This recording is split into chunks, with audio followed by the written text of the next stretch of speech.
got a deal for y'all. His name is Rodney Dunn. He's 51, looking for a submissive woman who aims to please him. Microphone check, 1, 2. Microphone check. Must be educated. I can get this party started. Because if you were just one or the other is not going to work, ladies. I mean, if you hear sound out there, he just looks making like sure. Ron Isley, Juvenile, and Steve Harvey had an orgy at Mr. Potato Head's house. Sorry, back to the list. Must know how to cook because you will be cooking for him 3 meals a day. No ugly duck women. The audacity of Ralph Tresvant to act like this after he left New Edition is crazy. No BBW women. Can't wear weave, lashes, or makeup. Here's the kicker. Weekly allowance of $100. Ladies, hey, now, you might want to step up. If you are a single slave, if you are a single woman that is interested in this, you could be in luck. $100 a week allowance? What? And you get to cook for him 3 meals a day. Come on, you're not getting no deal like that in the streets. You got to be educated and thick. You got to be educated and thick. His teeth are messing up my pH balance, and I don't have any woman parts. That's how dusty this brother. Well, good luck to everybody if you are interested in Rodney Dunn. Single ladies, what up? Got a deal for you. Yeah. His name is Rodney Dunn. Yellow, mi amor. Yellow. These cool clips brought to you by Feisty Black Magic. Feisty Black Magic in the house.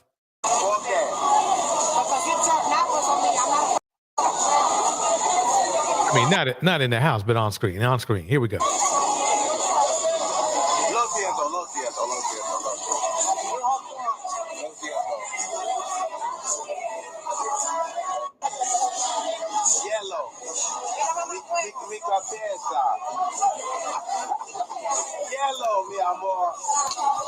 All right, you know, just it's some passport bro thing is going down. You know, dancing around hoes. You know, dancing around hoes. That's what these passport bros would be like. I tried to do my best. Feisty Black Magic invitation. Yeah, these hoes, these passport bros, just what getting with these wore down hoes. You know, that's what they doing. That's what they doing. You know, dark, nasty. Look at them now, nasty. Anyway, let me stop. Here we go. Let's hear what old Charleston White has to say. Here we go. You know, I was listening to Charleston White the other day, and he said something there. I'm not even gonna lie, really kind of stopped me in my tracks to just think about, like, man, is this really the case? He was speaking on black men being just the weakest race, the weakest race of men walking this earth, of whites, Asians, Hispanics, Latinos, whatever the case. Like, black men, black American men, we are by far just the weakest. And he said something that just kind of made me think, like, damn, like, he kind of, I don't know exactly how true that whole statement is, but some of the points that he's making is kind of true. And again, and I've said this before, I've seen this switch, I seen this flip back when I was in high school. This is kind of a long clip, maybe about a minute and a half, but just bear with me. All right, like to welcome in the house, Mistress Newbie, Bridget Mouton, Gold Reflection, Slim Duncan, Phoenix Soul. We're about to do this. Here we go. You say that, you know, we're the weakest race. Why do other races kind of act scared of us when they see us? They don't. They don't act scared of us, homie. They challenging us now. They only act scared of us when it's 5 or 6 of us and it's only 1 or 2 of them.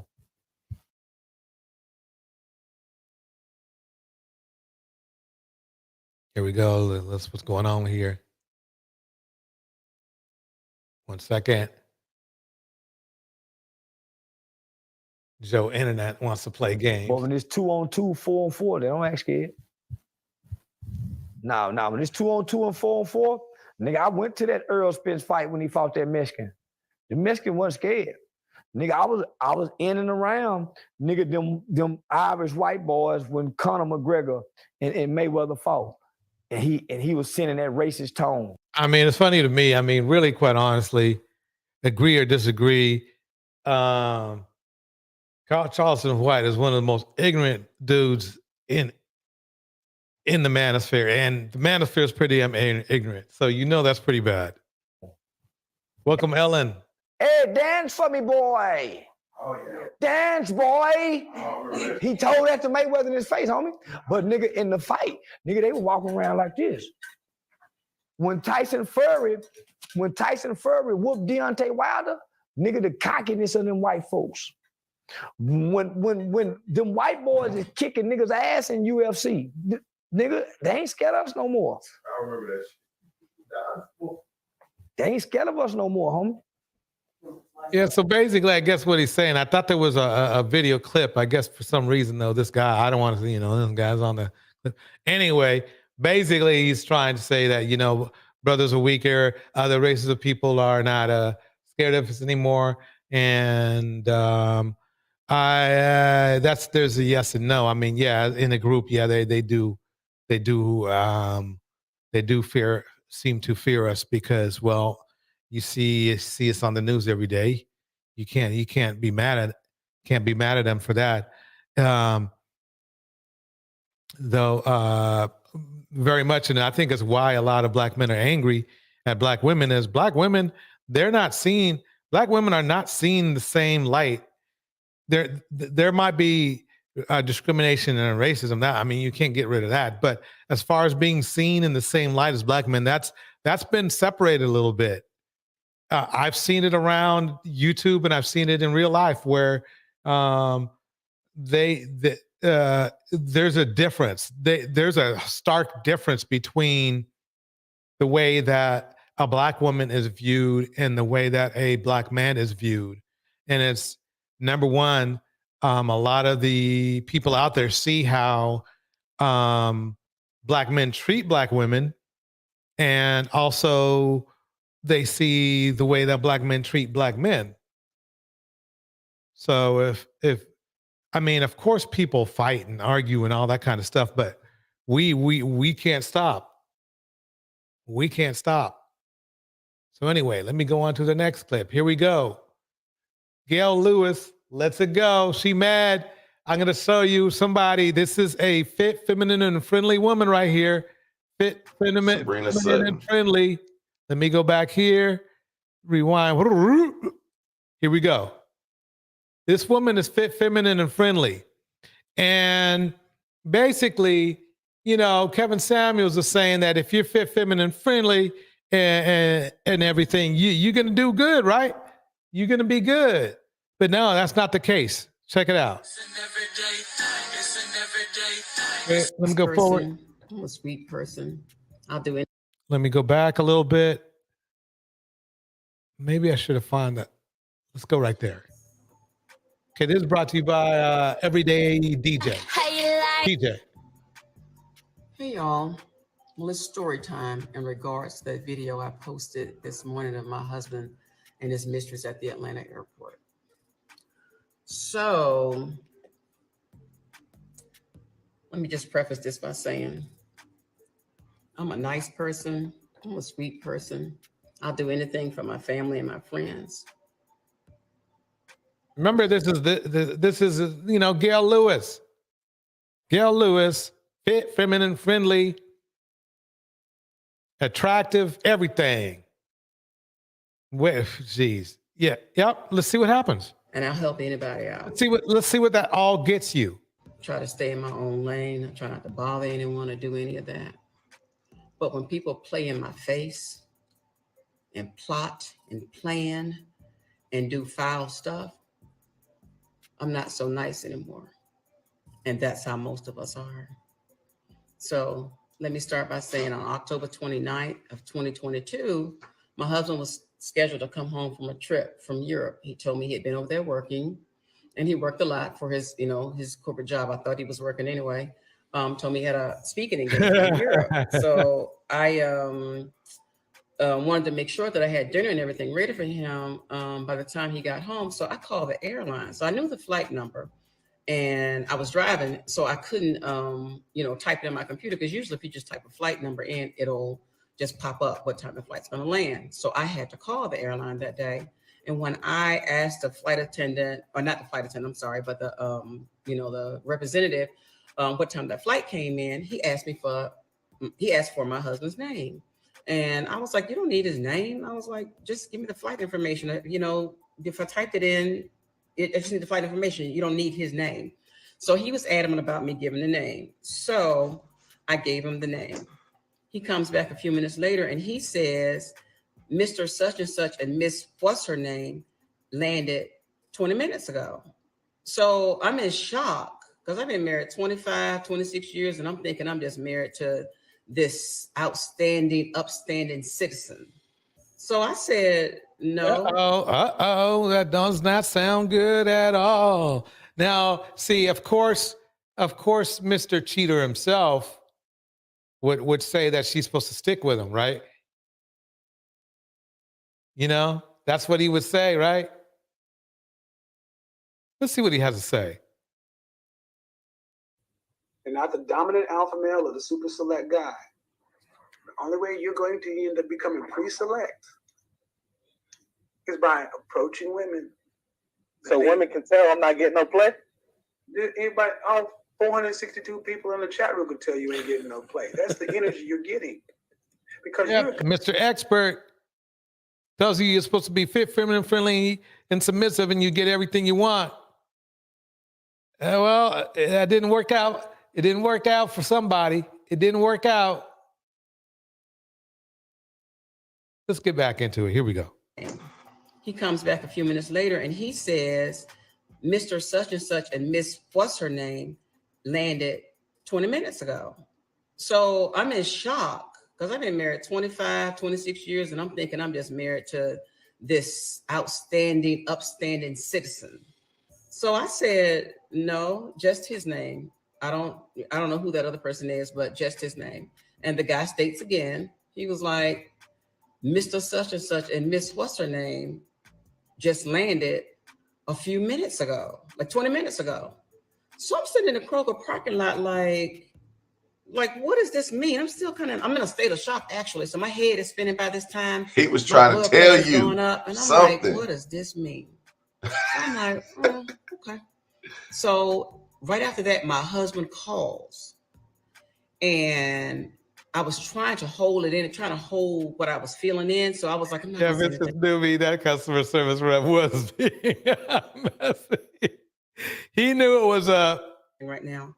I'm going to wait till he gets to the house because he was like, oh, I missed you. It's been a long, long week. This is the hardest money I ever earned, but I wish you could have gone with me. And I was like, okay, well, you can tell me about your trip when you get home.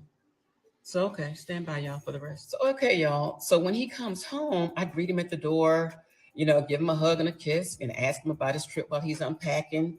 And so I'm like, show me some pictures from your trip. And he was like, oh, I didn't take any pictures. I was running around working and we were just so busy and on the go. We were just, just going to and fro. He kept, see, that's what dudes do. See, basically the bottom line is this. We're getting into it. We're not even halfway done yet with this part. I'm telling you, it's like, the thing is that men almost revel these days, especially at post Kevin Samuels era, which is still kind of going when you think about it, revel in cheating. They really took to his thing about that. Oh, high value men, should be allowed to be cheating and whatever. They really got into that shit. So what they don't understand is that even if you're a high value man, you reduce your value to other women if they know you have a history of cheating, because nobody wants to be cheated on, really. When you think about it, nobody wants to be cheated on. Nobody wants to be sharing something that they find special to them. Let's keep it going. Like, oh, okay. So we go to have dinner. I was like, hey, I called the airlines to see what time your flight was getting in. And I said, they told me there was someone else on your itinerary. And I tell him the person's name. And he was like, who was that? And I was like, I don't know. You tell me. He was like, oh, I don't know who that is. And he was like, he said, they must have made a mistake. So I was like, well, okay. So I went along with it, but something about it, my spirit just was not feeling right. So I was like, something about this is just not right. So that night when we go to bed, he's sleeping over there, just a snoring. I'm over there tossing and turning because I was like, something about this just does not feel right. So something tells me in the morning when you get up, go check your credit card bills that are on the counter. So the credit card bills are all stacked up out on our kitchen counter, and I don't open them because I don't pay the bill. I mean, it's American Express bill each month. They be high. So I was like, I ain't got none on it, so no need for me to open them. But I feel it was my account. I added him to it years ago, and I just let him open it, open the bill and pay it. And there was sometimes I would open it, but most times I would just look at my portion of it and just keep it moving. So that morning when I get up, I go to church, and he tells me that he had to leave because he had to catch up on work and all that kind of stuff later on in the day. So I was like, okay. So I go to church, and when I come back from church, I get ready to go to the Falcon game. But something was like, check one of those credit card bills before you go. When I opened up that bill, the woman that the airline employee mentioned that was on his itinerary, her name was up and down my credit card bill. Remember, Gail here is, as you can see, she's lovely, right? Fit, feminine, friendly, submissive, and everything. It doesn't matter. That was never what it was about. It was just another bullshit excuse that the chocolate red pill made to try to manipulate women. That's all it was. Flights here, flights there, flights to Paris, Delta vacations, country here. He's literally treating his mistress better than his wife. Literally. An island there. So I'm thinking this was in 1 month. So I'm sitting there like, what in the world? So by this time, y'all, I'm steaming and I got to go to this Falcon game with my girlfriends and try to act like I'm having a good time. But the whole time, my mind is racing. Damn. So I was like, okay. So I come home that night. I stack up all those bills. I got bills for like 8 months worth of bills. Actually, that was October. So 10 months. I pulled from December of 21 to October of 22. And when I tell you, it was very telling. This woman's name was on every one of my bills for each of those months, several times. I mean, he's literally, that's even worse. I mean, that just shows you how correct Cynthia G was, how correct Priscilla was when they said that, Black men are not capable of love. I'm a Black man here, but I mean, that's a strong argument right here. When you have a man who is literally spending all his wife's money on his mistress, that's about as low as you can go. So while I thought he was out working and telling me that I couldn't travel with him because he didn't want to get distracted. Oh, he had a travel mate, all right. He had one. Stand by for part 3. So I go through all these credit card bills, finds this girl's name for months on my credit card bills for the last 10 months specifically. So at that time I try to call his phone, call my husband's phone and text him. No answer, no text back. So I called his boy's house because he told me he was going to his boy's house to watch football. No answer from him. So I texted him and was like, hey, is he with you? No answer back. Then all of a sudden, here come my phone ringing. It's my husband. Like, oh, I ran out to get something to eat. Like, what's up?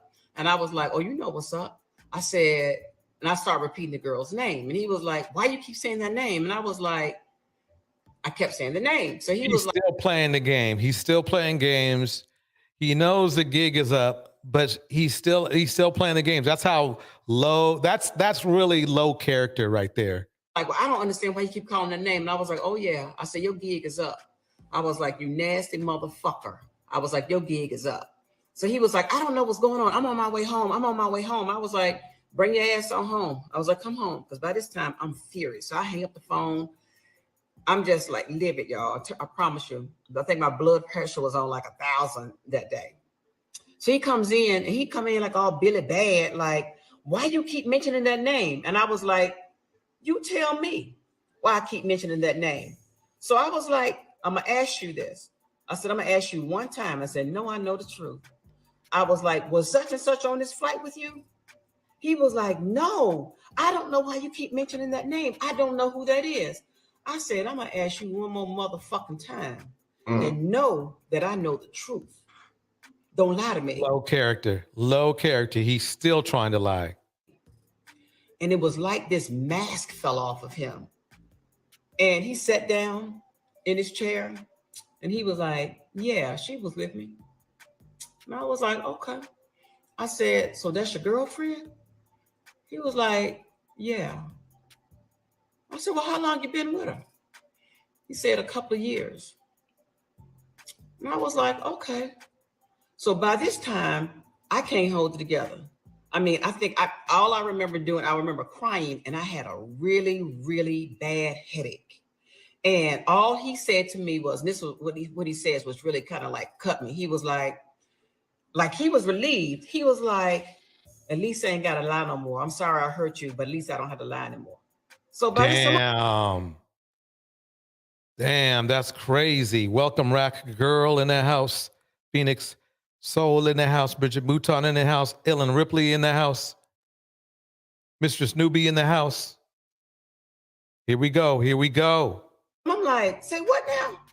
So I'm screaming, I'm yelling. My son's upstairs. He comes down, goes back up because I was like, everything's fine.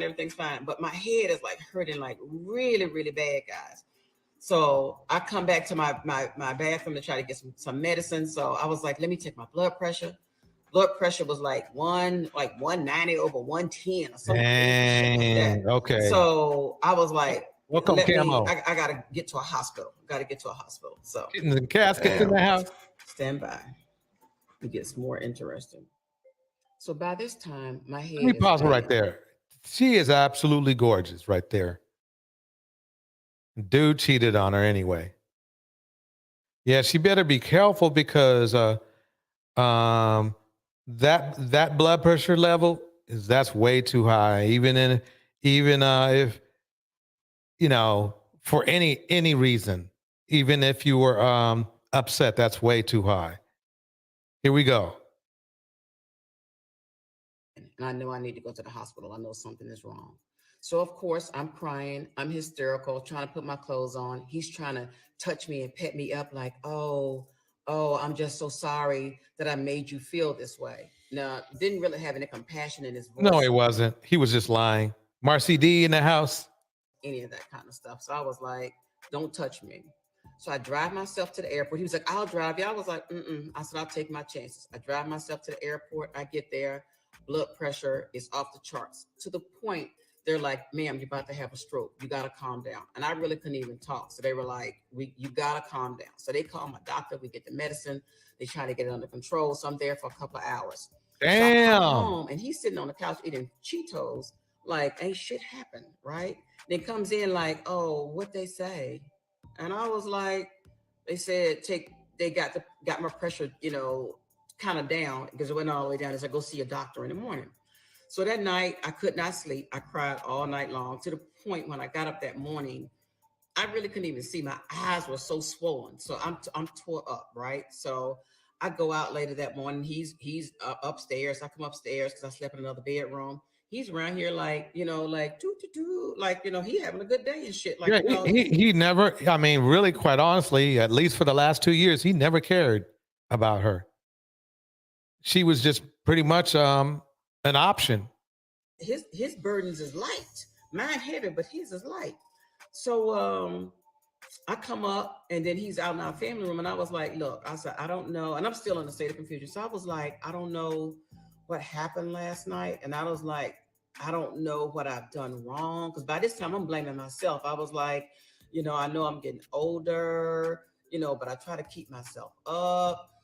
I try to look nice, do whatever I can as a wife. I was like, I've tried my best. So I don't even know what I could have done or what I can do. So I'm taking the blame. And he was like, oh, it's not you. Like, it's not you. So, but I'm like, no, like, it's got to be me. He was like, no, he's like, you're a good wife. You've been a really good wife. So I was like, well, I'll tell you what. I was like, I'm confused here. I say, so what we need to do, I was like, I think we need to sell the house. Let's move away, try to start over. You go to counseling. I go to counseling. We do some counseling and we start over. So he was kind of like real smug with it. Like, well, if that's what you want, like, yeah, we can do that. So I was he doesn't care. He's moved on. He's moved on. He thinks he has himself, a hot new thing and everything. That's why he's acting that way. He really doesn't care about this woman. Well, what about her? Are you going to stop seeing her? So he paused for like 20 seconds and kind of tilted his head to the side. He was like, I ain't going to tell you I'm going to stop seeing her. And I was like, told you. Didn't I tell you? That's how they roll. That's how the manosphere negras roll. They've learned to have a lack of empathy. They've learned to have this. I mean, basically, I think I'm not going to say learned because this is a lack of empathy is really something that you have built in. I think he was putting on a facade all this time. For all we know, he was banging women all the way through their marriage. That's how confident I'm confident that's the case. Marcy D breaks it down like this.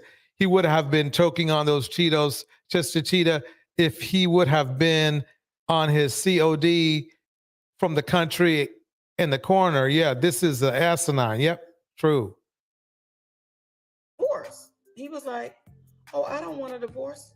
He was like, I ain't gonna let nobody fuck up my money.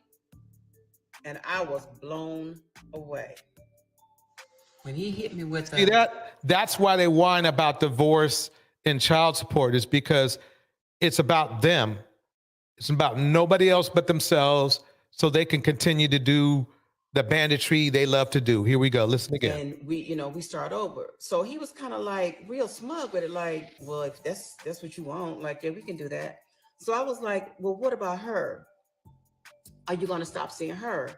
So he paused for like 20 seconds and kind of tilted his head to the side. He was like, I ain't gonna tell you I'm gonna stop seeing her. And I was like, then you want a divorce? He was like, oh, I don't want a divorce. He was like, I ain't That is so true, Rat Girl. Unfortunately, too many Black women blame themselves when the plantation buck bucks. Bars. Nobody fuck up my money. And I was blown away. When he hit me with the, I don't want a divorce, but I'm gonna keep seeing her because I ain't gonna let nobody fuck up my money. Let me tell you something. That was definitely the wrong answer and told me everything I needed to know about him. All those men who want to say, oh yeah, women get 80% divorce. Now you see why. I told you it was it's over some BS dudes do. Most of the time that's what it is. And it's funny because how can you really ignore that not being the fact, since in most cases, dudes be saying, yeah, we should be able to have, a harem of women. That you guys said it. You guys said it in the manosphere. You said that, everything that Lord Samuel said is the truth, and you can cheat and should be able to cheat. Well, this is why you're getting your ass left. This is why you're getting your ass left.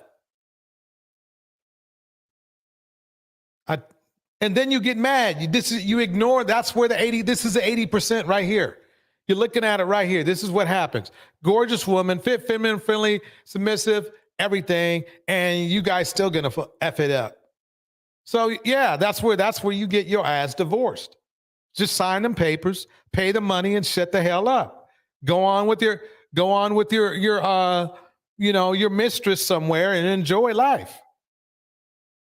About the marriage and what I needed to do next. So for the next couple of days, I'm still in a state of confusion. And I remember once I found the girl's name, I went to Instagram, good old Instagram, you go look there, you find anything. So I look up her name, I see her, and I'm really like feeling down. I'm like, oh my God, like she's beautiful. He wants someone younger, like I ain't all that, So I'm just tearing my ass up. So, my girls and it's definitely not her. Again, she's gorgeous her damn self.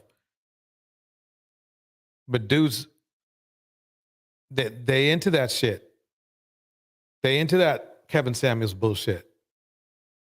And it's ruining, it's probably increased the amount of divorces.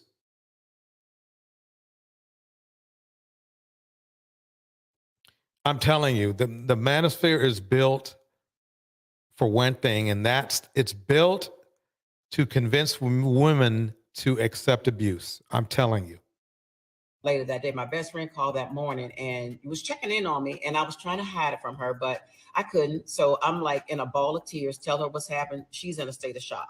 And usually she always got something to say, but she was left speechless. So she calls my other girlfriend. She calls. We all in a state of shock. Everybody's tore to pieces.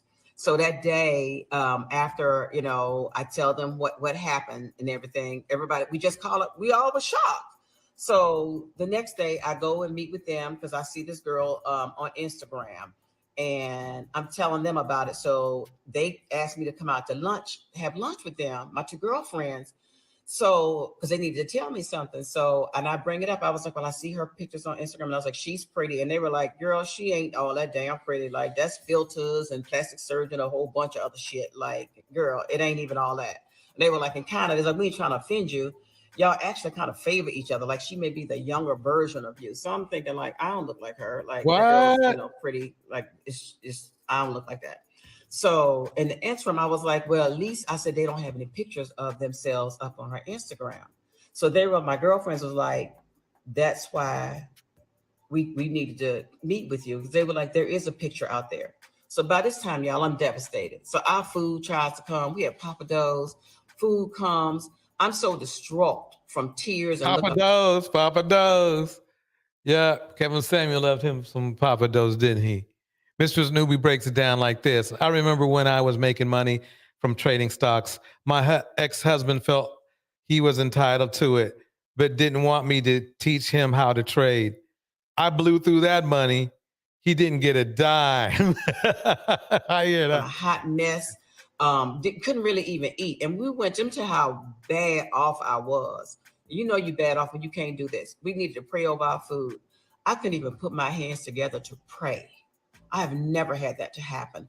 I couldn't even pray. I literally put my head down on the table while they were saying a prayer and cried. And basically they made me try to eat because I really could not eat anything. Damn. So it was just that's bad. It was just a complete mess. So when I get home, my husband, he was actually gone. I think he was gone, but you know, he claimed he had a trip or something. And then he tells me when he did come home, like, well, I need to talk to you because I think we need a little break. So he was like, you need a break. So what? Now he wants to call the shots. That's the funny part. After effing up, he wants to call the shots. Marcy D breaks it down like this. I'm happy, sane, peaceful, and single, of course. I hit the wall. hey, and you see, and you see Gail here going through it, and she's married. So that value in marriage is not really a valuable thing unless both people are happy.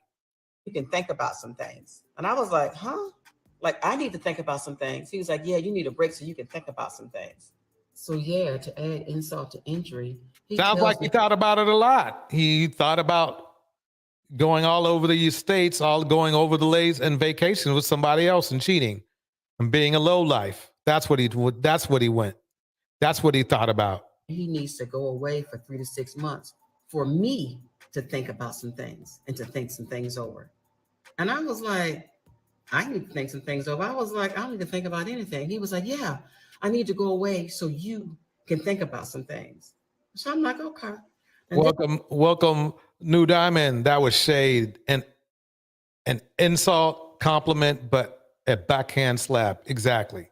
This is a straw that broke the camel's back when he said this. And I knew that this man actually had no love for me and that he had been planning and plotting for a long time. Yep. He was like, yeah, and if you find somebody in that 3 to 6 month time frame, I'll understand. Now, who tell their spouse that? If they really love you, they don't want you all sleeping with nobody. Ooh, I told you. He does not care at all about her, but he cares about his money. And he was caught cheating. That's crazy. Else, not if everybody normal, ain't nobody sick or doing anything like that. So I knew then, I was like, I don't have but one other option. Divorce is the only option for me. And I prayed about it, asked God about it. And when there we go. Then now she's thinking. Now that should have been really the first thing when he started on lying all the time, because that's just a sign that he's going to do it again. Even if he said he was going to stop. Yeah, I'd leave her. I'd divorce him as soon as possible, you know, and then watch him figure it out. Because that young lady herself, she'll find somebody else. Remember now, she was happy spending his wife's money. His money is going to run thin. I'm telling you, his money is going to run thin. Because remember, he has travel money because he has a wife who has money. He was sending me signs. If you listen, he will send you signs. And he sent me sign after sign after sign, y'all. Probably hit you over the head with divorce lawyers.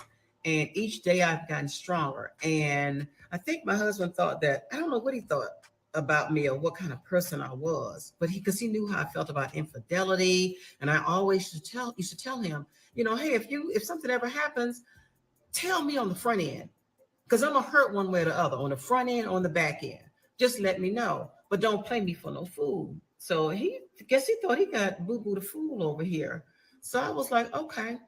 And for Miss Girl that you saw in the video, yeah, she knew about me. He would have her at restaurants, hotels, games, had other women serving me my drinks. They'd feet under my table speaking to me, and he's sleeping with all these women.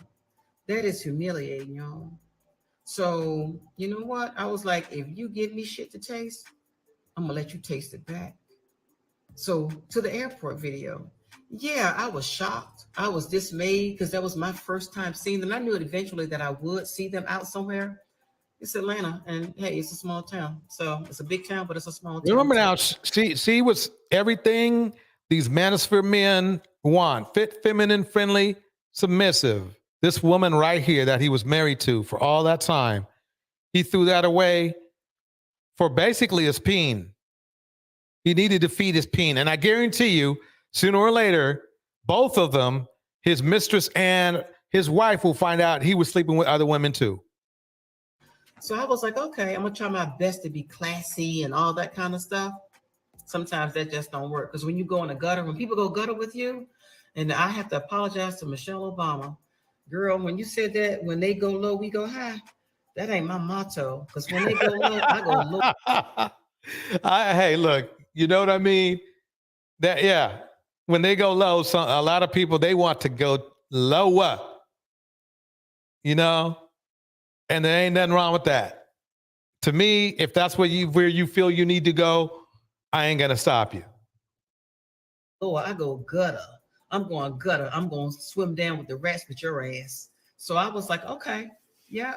So she knew, and she was on Instagram sending all her little subliminal messages and all of that. Like, yeah, okay, I got you, girl. But y'all, when all this is over, I got a little story to tell about her and the rest of his story too. Our story. It's actually our story. This is my story to Welcome, tell. Blessed DNC. Thank you for the new sub. Congratulations. Give Blessed DNC a hand of applause, everybody. Here we go. So I'll share more with you all, but let me tell you something that's a cautionary tale. If you all want to move on, just say you want to move on, y'all. Because if you fuck around, you definitely gonna find out. And just like him, my husband got the 1 and the 2. Be good. I gotta hear that one more time. Here we go. Her and the rest of his story too. Our story. It's actually our story. This is my story to tell. So I'll share more with you all, but let me tell you something that's a cautionary tale. If you all want to move on, just say you want to move on, y'all. Yeah, you might as well. Around, you definitely gonna find out. And just like him, my husband got the 1 and the 2. Be good. Y'all hear from me later. Bye. No. Hell to the no. To the na. Hell to the na. To the na. That's a new thing. That's his new thing, right? Looks literally like I'm finna beat your. And you want to be a sugar baby? Who took this photo? Gail's husband. Soon be eating thin air when Gail finish with you. Gail finna air your business out in divorce court. Yeah, there he is. Wait, look how handsome he is. I mean, he's just the cat. He's the catch. He's the catch. Thin air when Gail finish with you. You know, he's the catch. Gail finna air your business out in divorce court. Bring it up. There we go. He's the catch. Average looking. Look at her. She looks way better than he do. This is his wife here. She looks gorgeous. She competes with the other young lady. You know, I guarantee you right now she's up in the gym, though, getting even better. I guarantee you. See, it doesn't matter. It doesn't matter, ladies. These dudes are just going to do what they want to do. That's why Cynthia G and the Queen Maker, they say what they say because they know no matter how you treat a man, it's clear that men they make the excuse on them not getting treated right. But the bottom line is that it doesn't matter. It wouldn't matter. It's just built in. The way that he treated her after she found out told you everything you needed to know. He could care less. He could care less about her. He just wanted his money. Now, you know he doesn't have money. You know how I know? Do you guys want to know how I know that he doesn't have that kind of money? Because if he had that kind of money, he would have used his own credit card. You know what I mean? He would have had his own credit, his own American Express or whatever the hell it was. That shows you that how dusty he is. Fool of crap. Sabrina Sutton. That's Sabrina Sutton. This is the girl that has been sleeping with Gail's husband. Okay. Yeah, Sabrina Sutton. She's pretty. She's pretty. And don't, hey, look. Women who cheat with men that cheat and more so no, they're next. Couple more years.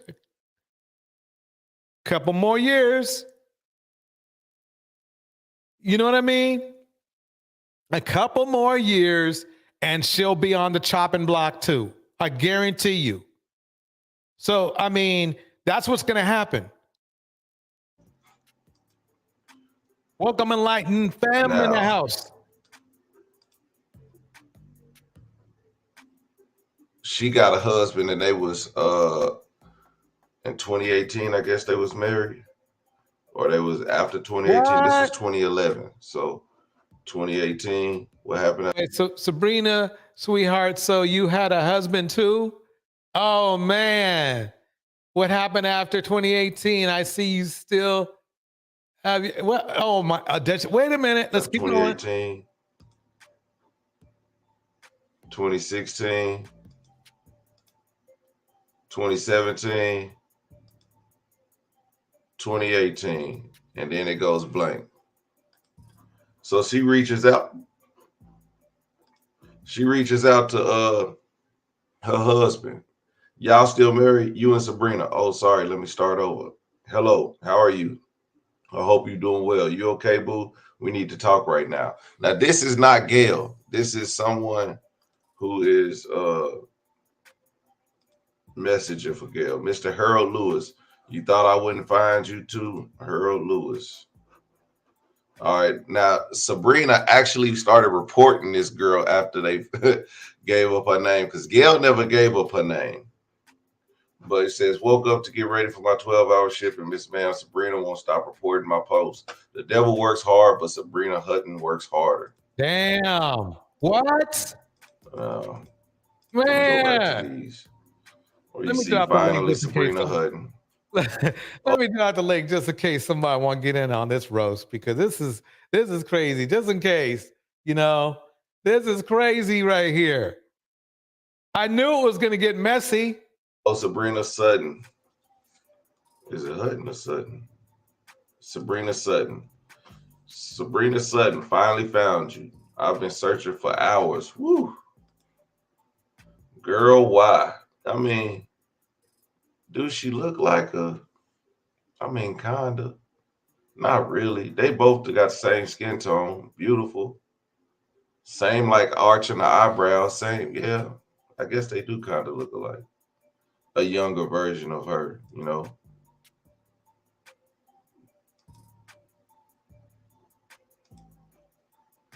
Gail finna beat your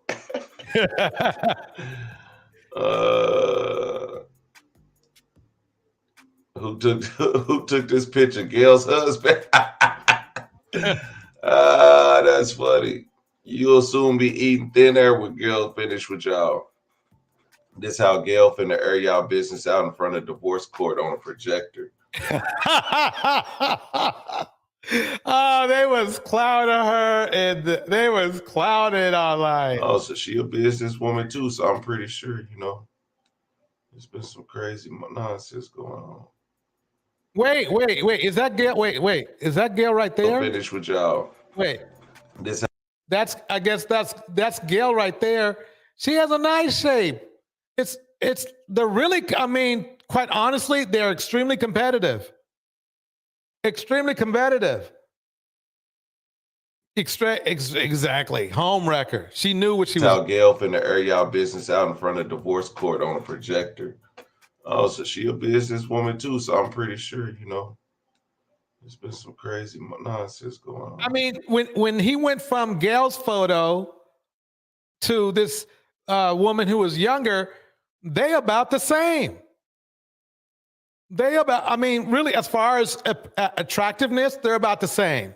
There's an age difference probably. And so, see, dude, I'm telling you right now, I don't know how new this is, but I can tell you right now that I bet they're not even. I bet this Sutton woman isn't even with dude anymore. What it do, everyday people, man? This your boy PJ. Today we back with another lit video. We back at it. Yeah, this is PJ. Let me see if there's anything else on here. Let's see. Okay, he's still talking about him here. Let's let PJ say. Shout out to Gail Lewis, man. She going through it right now. Yeah. But in any case, what does this tell y'all? Man, everybody ain't perfect. They can act perfect, but they ain't. Shout out to Kimmy Freedom for looking. No, I think it goes deeper than that. I think it goes into showing you how fake men can be in our community. Okay. I think it's part of the pimping theory. It's part of the pimping culture. You know, having multiple women. It didn't even bother him.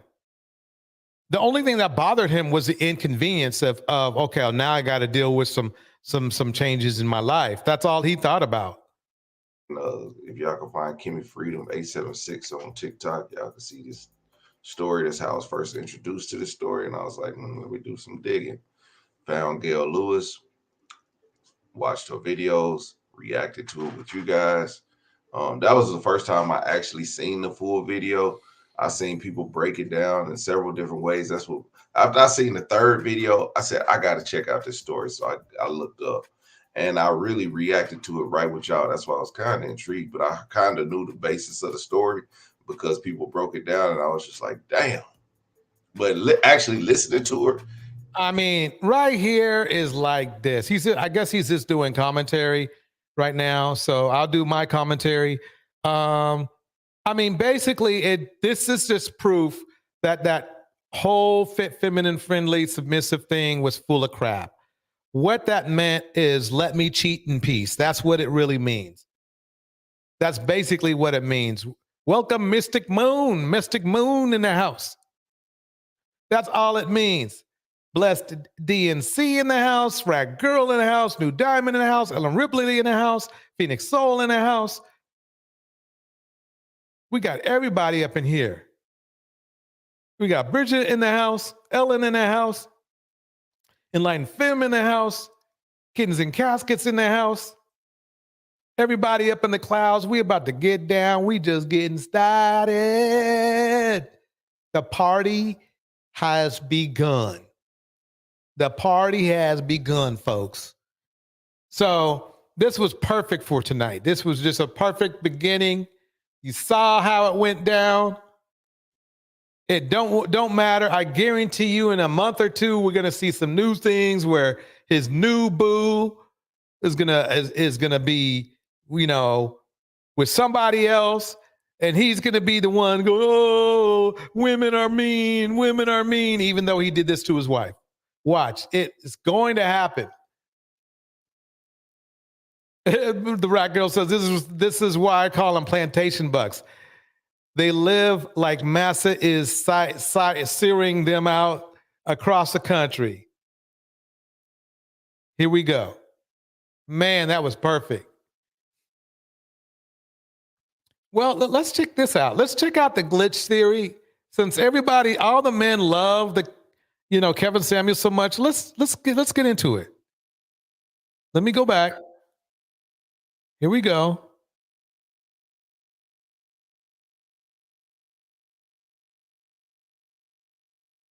All right, this is brought to you by Tanya TKO. Here we go. For the live performances, if you want to call it that. So listen, here we go. Are you all ready for this madness? Because oh God, this is so much. Hey, let's just get this. Let's just get the party. Just so you know, this is what's going on. This man is sleeping in Kevin Samuels' bed. There's no doubt about it. It was taken from Kevin Samuel's camera that night. Everybody's seen that. Everybody's seen this. Okay. So anyway, we're about to have some fun. We're about to have some fun. If they want to, if these red pill dudes want to diss black women and try to roast, we can roast too on this end. We can do it right here. You know, K Brown in the house. Here we go. Started. Here we go. The glitch that had the kids here. Need us like. They always hang around the cool kids. I tried to tell them I'm not gonna marry your mama, and I'm not gonna be your stepdaddy. So listen to him talking all that smack. Talking all that smack. Like he the man. Baby Yoda. Wait, let me pump it up a little bit. Let me pump it up. I want to make sure you hear every word of his ish talking. What you got for me? How old are you, by the way? 44. So y'all don't remember them kids. See, boys like that used to put them we put them in a special ed class. See, he's talking all that smack. How these men clung to a man that was twice divorced and didn't pay child support is beyond me. Well, no, it's not actually, because they probably wanted to do the same shit. Anyway, K Brown in the house. K Brown is in town. Here we go. We can't use the word we used to use. But anyway, what do you got for me? Black women, what are you willing to do? I've been thinking about this, but I think that we need to have more patience when it comes to. I know it's hard to hear, but it don't matter what he's saying. Boom. Uh-oh. Oops. He hit the wrong button. Ladies and gentlemen, this is what happens when you hit the wrong button. If I hit the wrong button, you just get a close-up of my fishing gear. When he hits the wrong button, he's got a whole man in his bed. Okay, you're probably saying, well, maybe it's a relative or something like that, right? A relative, that would be the go-to, right? He didn't say nothing though. Listen. I think that with having more patience, and hopefully that will lead to better results down the road. So this is what we know. This is what we know. He obviously Kevin is living in very meager means, like only has one room to live in, right? And this is the best scenario you can give this. That's one of his, his family members or something, but he's in meager means, only has one room to live in. Otherwise, the dude would be sleeping on a sofa in a living room, right, or something, or would be, be in his separate room, right? See, people don't think through these things like this. And when I get over to Brick Lady, you guys are going to be amazed. I'm telling you, the shit's not going to turn out how everybody's going to think with the Brick Lady. But back to this. So we know he only has one room. So remember, this is Mr. High Value Man. And we know that if you're living high value, you live in more than just one room. Think about it. He's doing his whole video operation in one room. It's all mixed in together. He has no other rooms to go to put his equipment in because he only has one room. He's renting a room. He had that little amount of money.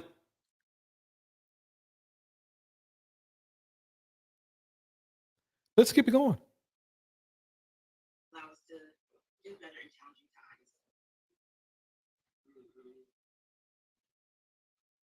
Watch.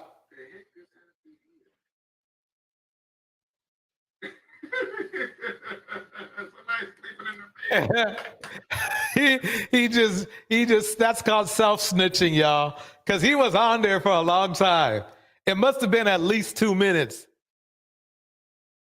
I mean, that is just like he's just laughing, kikiing, and you guys are like, oh yeah, Kevin Samuels is a man's man. Oh yeah, he's a man's man, all right. He's a man's man, all right. He is a man's man. Look, it's the same room. He's Mr. High Value. You know, if remember that clip that rolled around YouTube streets where he was running away from the landlord because he was behind on rent. Then he tried to give her some excuse on to why he wasn't paying it. Here we go. Yeah,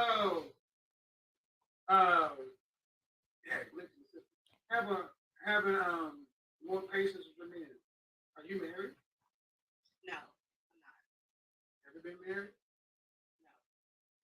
So a man, this is deep here. So a man who can't even afford his own apartment can only pay for a room.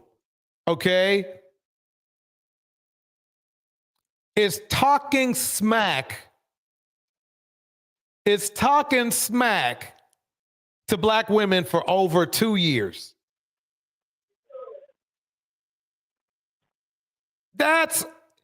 You have to just let that sink in. Because basically, you want to know something? Most of the men in the manosphere are just like this. Obsidian was the same way. He didn't have any money. But they tried to make men believe they had money because that's what men respect, is a man with money. Isn't that crazy? Yeah. Welcome to the stage, Darnell. How you doing? I'm doing all right, DJ Torch. How about yourself? Doing good. All right. Yeah, I missed you on Razor Rays yesterday. Yeah, I dipped in there for a minute because I wanted to find out firsthand what makes these guys literally go to war zones for prostitutes. I really did. Well, I mean, I know what you're saying, but I think Warzone is a bit of a threat. But it's not a threat. It's just my opinion. I said stretch. Oh, stretch. A stretch. Oh, okay. Yeah. Yeah. But we'll go over that later, But yeah, I just got, something, Darnell, along with doing, we're going to still do that math, the math thing, we were talking about, remember? But I'm going to bring this up. I'm going to bring this up too. I think I'll do a live stream on trying to understand the mindset of these dudes. I tried, right? But yeah, we'll get around to it. But so, what do you have you caught any of this clip right here, Lord Samuel? No, okay, yes. Praise be. Yeah. Praise the Lord, Samuel. Everybody, clap your hands. I know. I need Indiana mom to help me with the church choir. I hear that. Yeah, she'll probably come through soon. Mm-hmm. Yeah, this is around the time he went viral. Still had that child support he had to pay that he never paid. So this is a funny thing. They talk all that smack about child support, yet he himself wasn't even paying it. So, and he still was broke, still lived in a single room. That's crazy. Nothing wrong with being broke or living in a single room, but if you're going to talk shit about women, then you should have a little something and stop faking the funk. He faked the funk good though. He faked it good. Oh yeah, I mean I'm sorry. Go ahead. Yeah, them dudes they were taking a hook, line, and sinker. He's reeling them in, and it's funny because at the end of the day, he pimped those dudes good. Men. Yeah. If this is men on men tricking. Oh yeah. Is be honest with you, DJ Torch in the Red Pill, or Red Pill, and even other spaces is more common than what you think. Yeah, that's just crazy. Here we go, It's everybody. way more common than you think. All right. So listen, okay. You all couldn't hear the audio. You know what? That's fine. We're going to play it again. Don't worry. It's because we have a new audio setup. So things are a little bit different. So I'm going to have to figure out a way to be able to get this audio in. So let's see. How do we listen?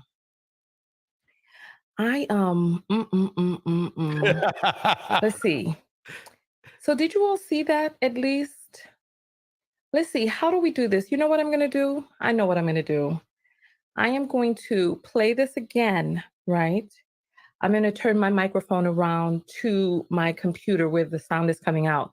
And then we're going to we're going to play this again because it's unbelievable. You have to hear the conversation because the ridiculousness of it all. So let's try this again. Are you all ready? Oh, all right. Let's see. We'll get it. Don't worry.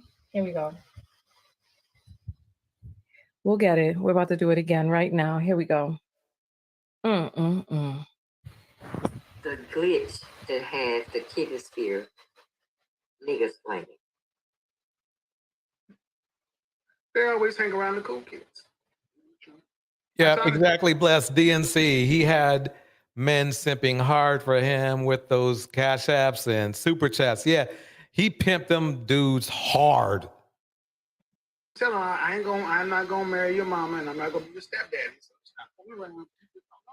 And remember now, he's talking to women that have their whole apartment, okay, at least, if they're not their whole house. He's talking disrespectfully to them. Meanwhile, he's living in a single room that he rented, that he couldn't pay the rent on time, and somebody is in his bed. That's interesting, and it's not a woman. Ellen Ripley breaks it down like this. I always had a girl crush on Tanya Tikio, even though she is old enough to be my mom. I always found her so femme. Baby Yoda. Anywho, what you got for me? How old are you, by the way? 44. 44. So remember them kids. See, boys like that used to put them. We put them in the special ed class when we were coming up. We can't use the words we used to use. But anyway, what do you got for me? Black women, what are you willing to do to save our community? I've been thinking about this, but I think that we need to have more patience when it comes to dealing with not super class whole apartment. just in general. There it goes. And I think that with having more patience, then, Same room. Hopefully that will lead to better results down the road. Even Oops. allow us to do better in challenging times. Mm-hmm. The heck just happened here? Somebody's sleeping in the bed. And then he has a nerve to laugh with feminine.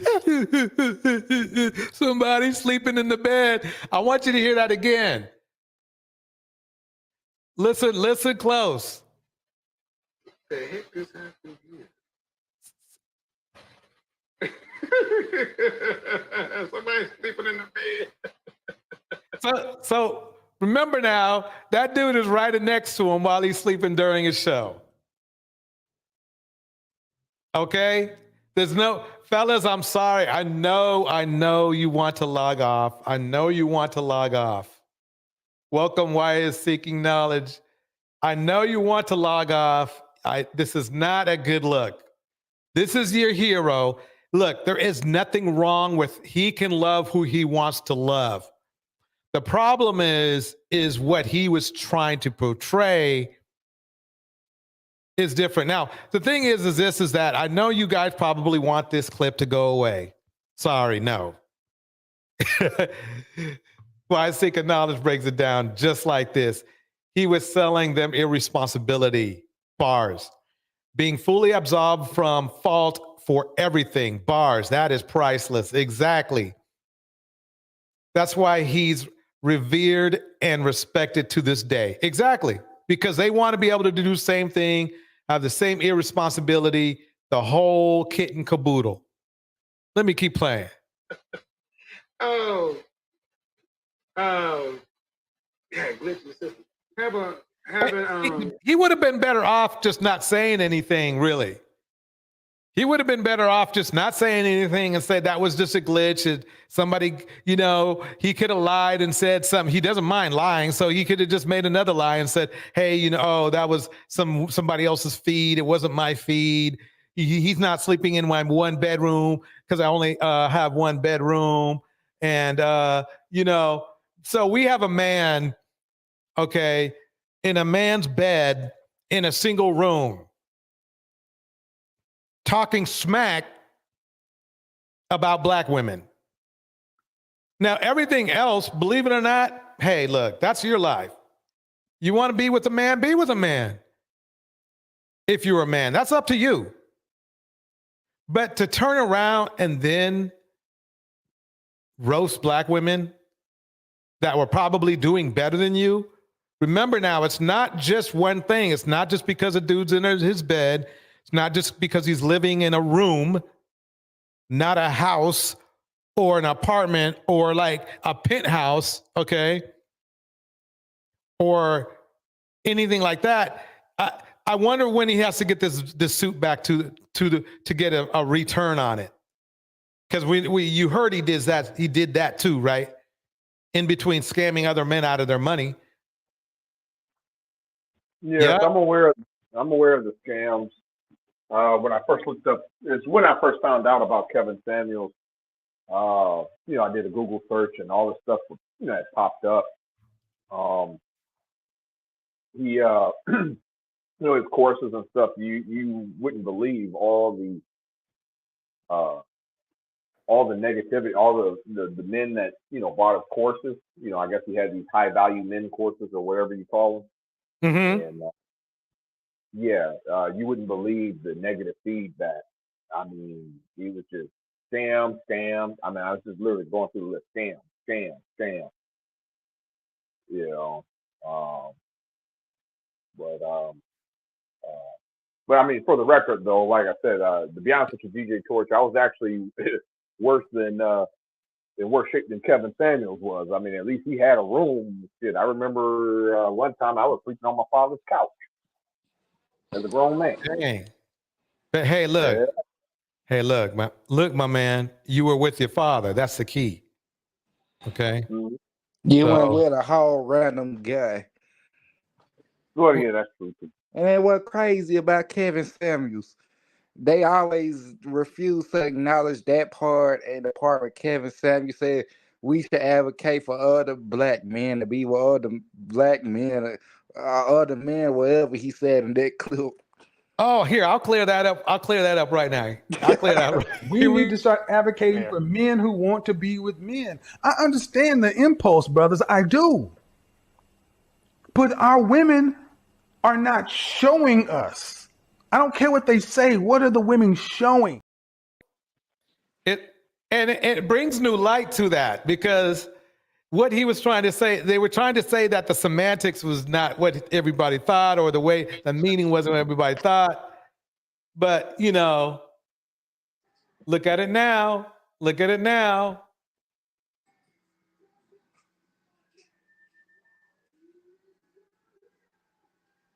Listen, look at this, folks. We got an angry man. And I finally have social media up in the house. When you get coming to closet, look at this. Somebody's mad. I know who it is too. I know who it is too. If they that mad, why don't they get the fuck on? Excuse my French, but people like that piss me off to the point. Yeah, they talk shit, but they don't be about it. Yeah, let me play a little bit more. Here we go. More patience with your men. Are you married? No, I'm not. Ever been married? No. All right. So listen, I hope you were able to hear it that time. Listen, You know what we're going to do? We're going to go back through that again so that you can see and understand exactly what went on and what took place here. So, this is the thing. I am a content creator. This type of thing has happened to me because you'll see that he is switching the camera. He's switching his own camera. He has 3 cameras. He has a frontal camera, he has a side camera, and then there's the camera on the other side. So this is what, so I'll show you what happened and how we can see so that if there's anybody that you see on another page. Oh no. Oh no. Oh no. You want to know why this is even worse? And I don't think anybody ever picked up on this, y'all. Nobody picked up on this. There is no reason for that camera to be aimed at his bed. All the cameras are supposed to be aimed at the table. I know you guys aren't catching up with me yet. I know you're not catching up with me yet. I hope he wasn't trying to plan on recording a secret X tape. There you go. There you go. Think about it. Because I'm putting, when Tanya was explaining it to me how her setup is, right? It just hit me that there's absolutely no reason for that camera to be aimed at the bed. None. The camera angles are supposed to be aimed at the desk at different angles. Do you see where I'm going with this, Darnell? Yes. You see where I'm going with this? There's no reason for it to be aimed that way. There's no reason the bed should even be in the shot. Do you all see what I'm saying here? The bed should not be in the shot. So it makes it even more creepy when you think about it.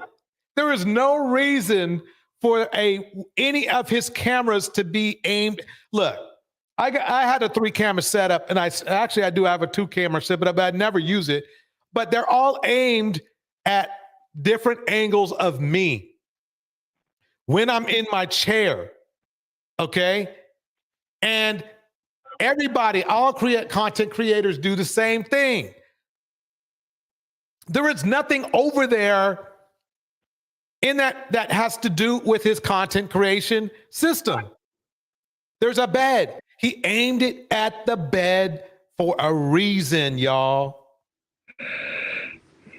He aimed it at the bed for a reason. And, some offline fun. Think about it. There is no reason for that camera. That camera has no business being aimed like that.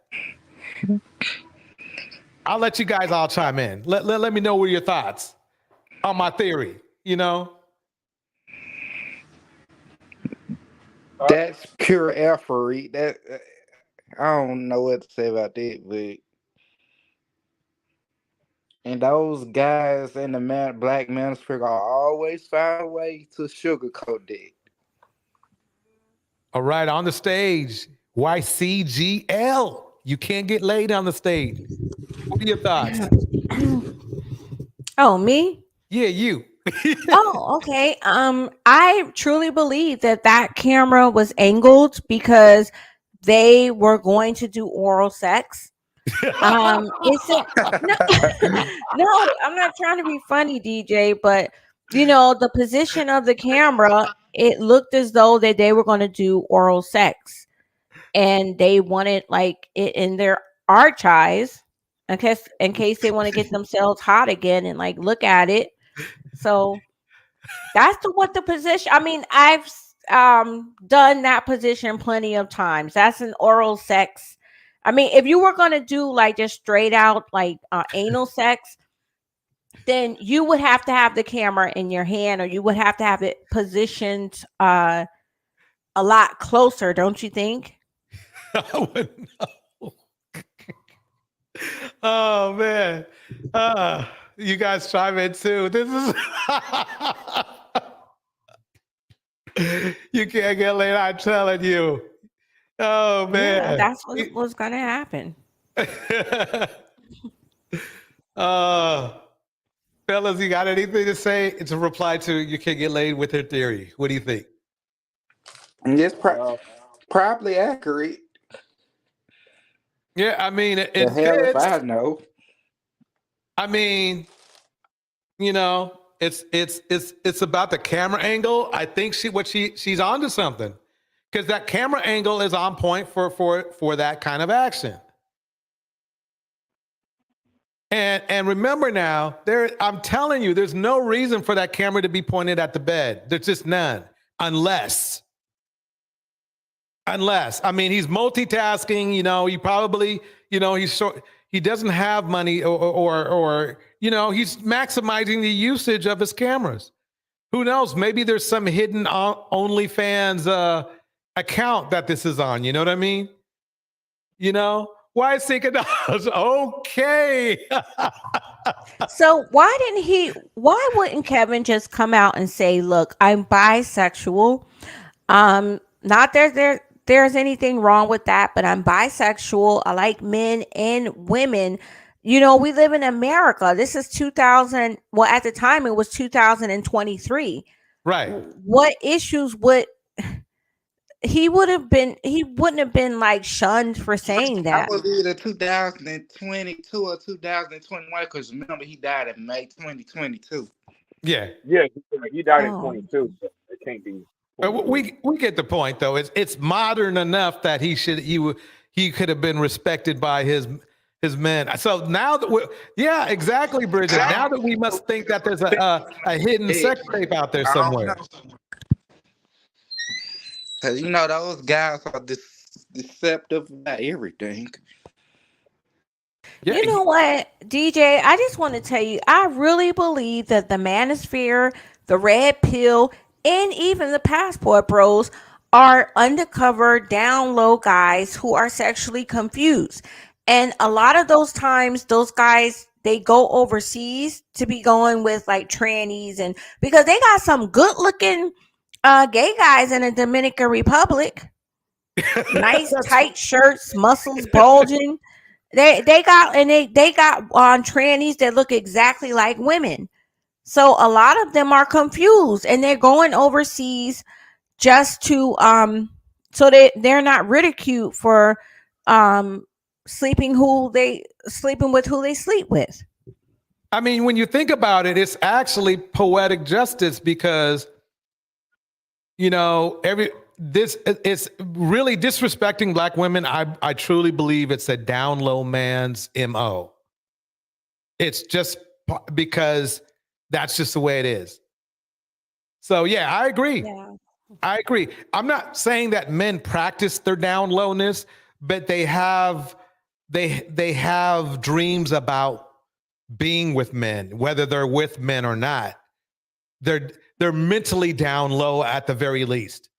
And a large portion of them are down low, you know? Yeah, exactly. Like someone confided in me the fact that he was bisexual. And I was like, I knew that these passport bros or these expats, I knew that they were hiding a hidden, that they were, I knew they were gay. Blessed DNC breaks it down like this. Fact. My brother is a passport bro and only messes with trans. Yeah. Yeah. I mean, see? And he can live he can really, quite honestly, he can live whatever way he wants to live. You know, that's for him. That's what he likes. There's nothing wrong with that. It's only if he turns around and starts talking smack about, you know, Black women. That's the only problem. But if he ain't doing that, hey, live his best life. You know, there's more options for people to be with the type of people they want to be with. Go for it. You know, he says he just can't say he gays or be on a manly man or be a manly man. Okay. I think a lot of men struggle, bless DNC. I think a lot of men struggle with that. You know? Well, why is it so hard for like the guys in the Black community to come out? I mean, are they like super ridiculed? Do they feel as though they're being super ridiculed? Well, I think it has a lot to do with the pimp culture, the hip hop culture, where, you know, being gay is definitely not, you know, it's not something to be. The other men in the culture, even if they are gay, and they were, okay, by the way, even if they are gay, being outed as one or being known as one is not a good. It's not a flex for them. Let's put it that way. It's not a flex. I've never seen that happen. The only person who was that young lady who is gorgeous, whose husband came out and who's Dwight Howard's wife. He was talking some smack like, I don't care, I can be with whoever I want to be with, blah blah blah blah, that kind of thing. Enlightened Femme nailed it. Machismo. Yep. Anyway, let me play a little bit more. Here we go. That is trying to say that someone sent him a photo or this was the image of the young lady, et cetera, et cetera. I'm going to show you right now. So he's talking, and as you see, there's this camera right here that is coming. I want you to look at the angles of the camera. So he's turned slightly this way, and you see him this level, because you see I have a camera right here. I also have a camera down here, which is in the front of my laptop. And then I have a camera on the other side. So this is the camera that he has up here. He also has another camera that comes down from down below. So take a look. When he's starting to have this issue, you see his hand is on. First of all, you see no footage of the woman, right? Woman. She's on audio. So here. So then there's the picture that comes up of the man in the bed, right? You see there are white walls, right? There are a black, white bed. And as you said, goodness, he looked laid out. My goodness, he's sleeping. Yeah, he's sleeping good. He's sleeping good, just like after he just, you know, got a lot. I mean, like after, you know, some good segs, you know what I mean? He's just out. Makes you wonder, huh? What I mean, like, come on.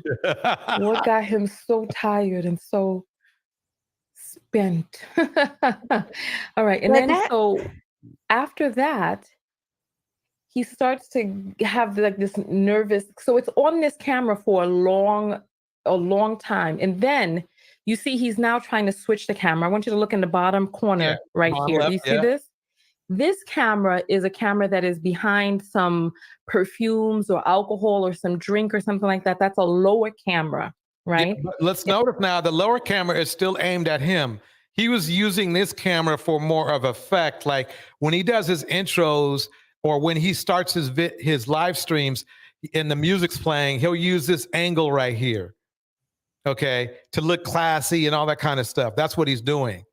But notice it's pointed at him. And then he's like trying to switch the cameras around, right? You see now his other camera is on the larger screen and his camera is in the lower left. Do you see that? The back camera is facing towards the other side and his other camera is on the lower left. Then he switches the cameras again. Now, what I want you to take a look at is I want you to see that in the bottom left, right? In the bottom left is the camera that we were looking at the first time. This is the angle of the camera that we were looking at the first time. And now in the larger screen, because he's trying frantically to change the camera around now. He's trying to get the right camera up on the screen. So now you see there's the alcohol, perfumes, or whatever that is, the potpourri, whatever it is that's on his desk. And you see the spinning machine. I want you to look for the angles and look at the motif. There's the black and white motif. There's the white wall. So basically she's breaking it down on how his camera system, he probably has a switching system for each camera. And not only that, but he probably has controls of the cameras being close up or back. The thing is this, there is absolutely no reason in the function of his live stream to have a camera facing the bed. None. There's no reason.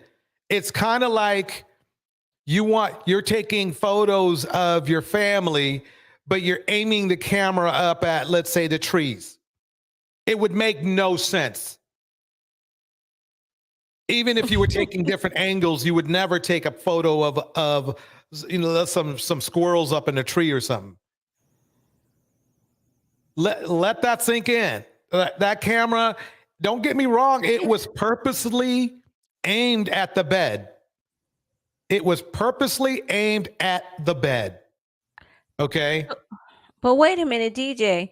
Did that not give away that he doesn't have female he doesn't have male cologne. That's female perfume. Bottles of female perfume. Isn't it? I think that's male cologne. He did sell men's cologne. Looking like that? He might have sold perfume too. Yeah. That looks like perfume. It might be. We can't count that out. That's for sure. Here we go. With the black accoutrements around the room. And then he continues to try frantically to flip the camera. And then look at his face. That is the face of a person who is embarrassed. Bars. And that laugh too. Right. So his face is like, somebody sleeping in the bed. What's this? Right. So you see now, so I want you to see. So now this is the camera that was smaller because you see he's flipping around through his cameras. I could flip my cameras for you so that you can see how it is, because it's just like when I go into my flipping around his cameras, but he flipped a camera in a way that didn't need to be flipped at all. There's no reason for it to be flipped facing the bed unless you can't get laid's theory is on point. My studio, right? And I'm clicking on these different things, trying to find the right screen, right?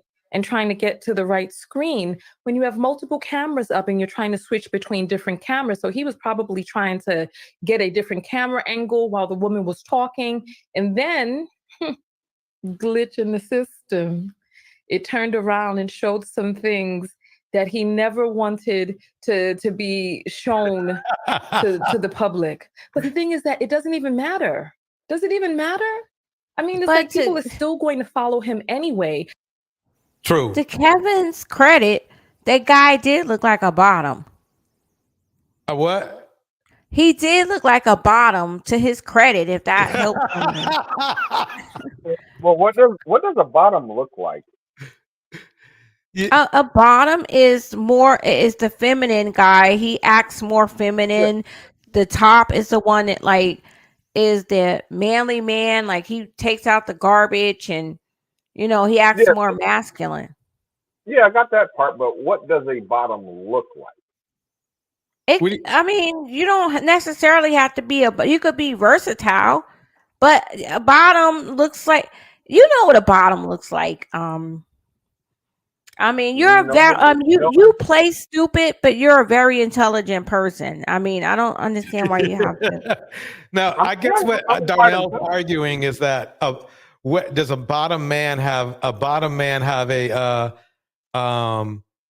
certain look to him? I couldn't tell there. I mean, he's asleep, so you can't really tell. But what you're saying is you're assuming he's a power bottom because he just has that power bottom look. Kevin seems to be the more masculine type of feminine.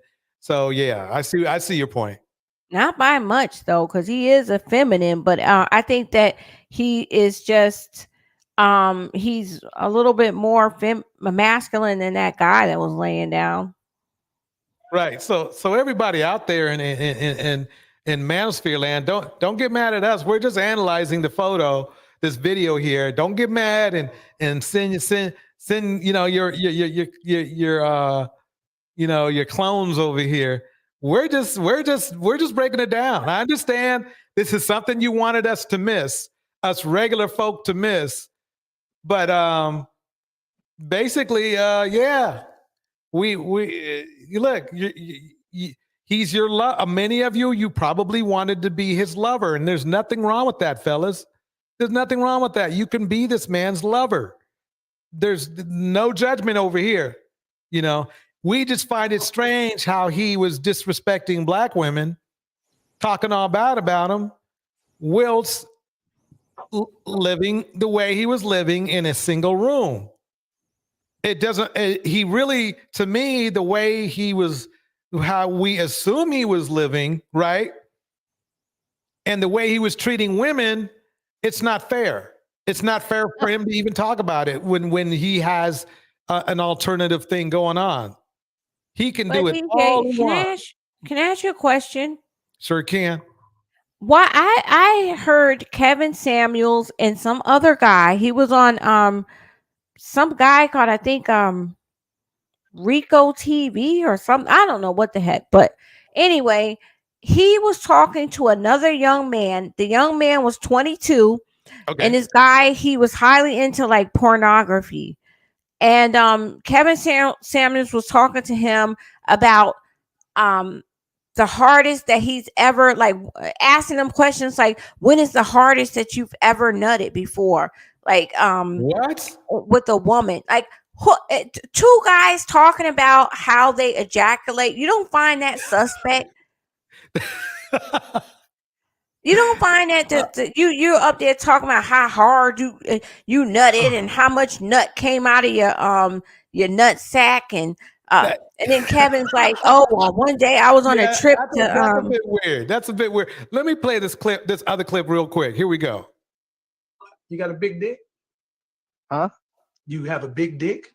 I mean, it's above average. I ain't no Ron Jeremy. No. I asked you if you had a big dick. I didn't say it was above average. I don't know what that is, really. Nigga, you know if you got a big dick or not. Stop the bullshit. I remember this. Every dude know whether or not he got a big dick. I know I got a big dick. You don't know? I mean, why you don't have a big dick? That? That's the point. You don't have a big dick. You don't have a big wallet. You're a fat dude. And you got a lot of nerve thinking you should get choosing singles at 5'10" and 300 pounds, making less than $1,000 a month at 20 years old. Now you can't get laid. Was that kind of how he was talking? I mean, I'm not saying that's the same conversation, right? But was he saying the stuff? other thing he was talking about how actual nutting and stuff, but no, he was talking like that to another guy. How could you? What does it matter if he has a big penis? And what other man asked another man about his penis size? I've never look. You know, I'm older than dirt. I've never been asked that question by another man ever. But here's the thing. I remember this video. I remember it very well, and like you're taking it a little bit out of context.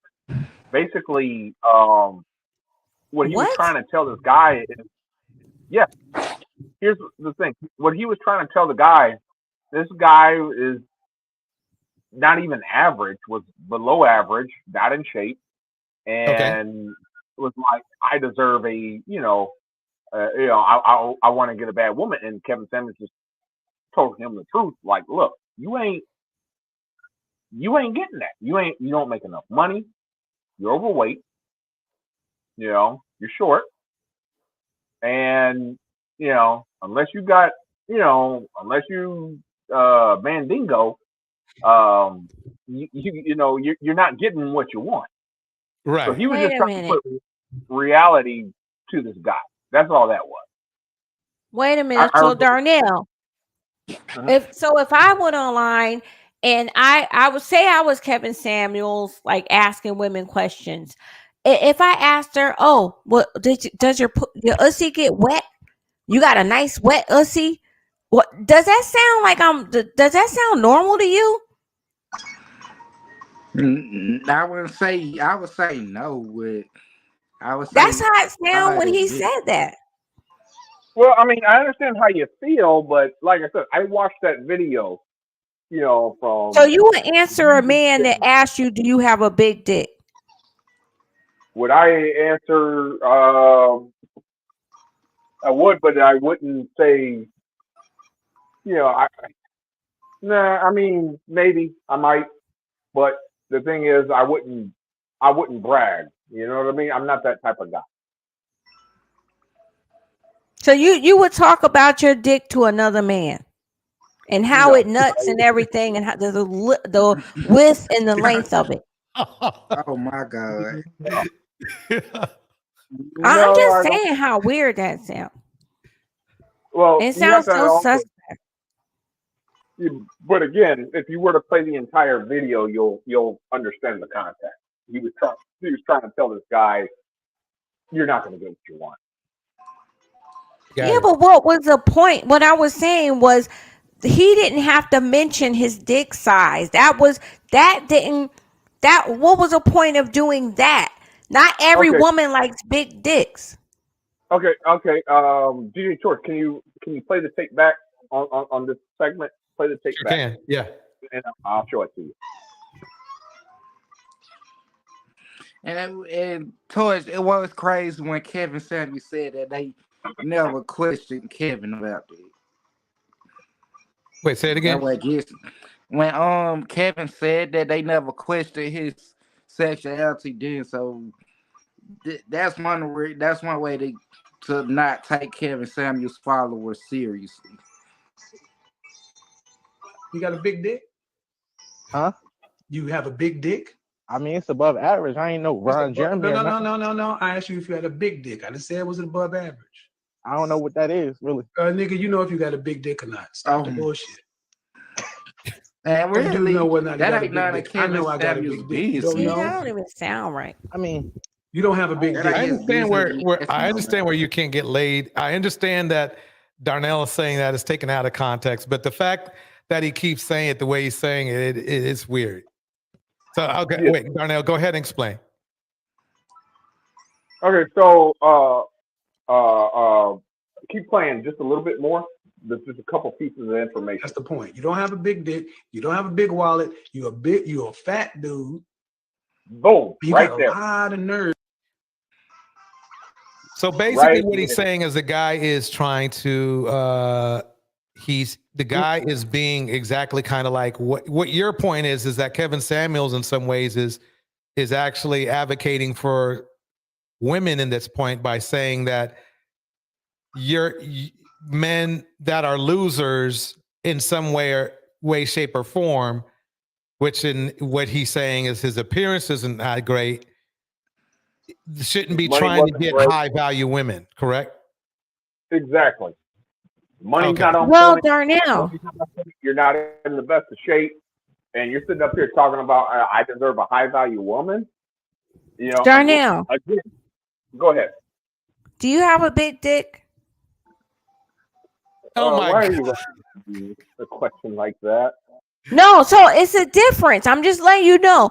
There's a difference between when a woman asks you, "Do you have a big dick?" No, there's no difference, but I'll answer your question. So you don't think it's a difference if Kevin Samuel asked you, "Do you have a big dick?" You wouldn't think it was a difference if I came and said, "Oh my God, do you have a big dick, Darnell?" Okay. I really would love to grab it. I think we've gone too far past the D talk. Okay. Yeah. You guys are basically, gonna lose. You're missing the point. You can't get late. You're missing the point. Is what he's trying to tell this guy is you don't have anything that a 9 or a 10, a woman that you would consider a 9 or a 10 wants. So Like what I if said, he asked to measure the guy's dick? He had a measuring thing. Wait, I'm gonna step in for 1 second. I think what you can't get laid's argument is why did he even go there with this type of vulgar analogy? How is he could have made? I believe what you can't get laid is saying is that he could have made his point differently. Well, like I said, remember, you got to remember that I watched the entire tape. This video, I do remember this video vividly. And like I said, this was a guy that called in talking to, what he felt he deserved, and Kevin Samuels, listener, supporter, yada, yada, and believed the hype, but wasn't doing exactly the principles that needed to be done. And so what Kevin Samuels said, what Kevin Samuels had said later, unless You are, Ron Jeremy as what came up. You're not hitting any women. Sorry. Right. It's not gonna happen. Okay, we're gonna move forward, folks. Here we go. Now we're gonna get to Dusties by the dozen. Here we go. Pregnant. Oh well, it just didn't work Pause it out. right Okay. there. No, Move it back. didn't work. Here we go. Yeah, I had the I'm gonna bring that down a little. That volume's a little bit hot. Let me bring it down here. Here we go. the stream going in the background on my phone. Sorry about that. Okay. Okay. Yeah. Let's try it. Where you calling me from, Christopher? Chicago. Chicago. How old are you? 38. Chicago. 38. And what do you do for a living? Warehouse supervisor. Warehouse supervisor. You have any kids? I have one, 17.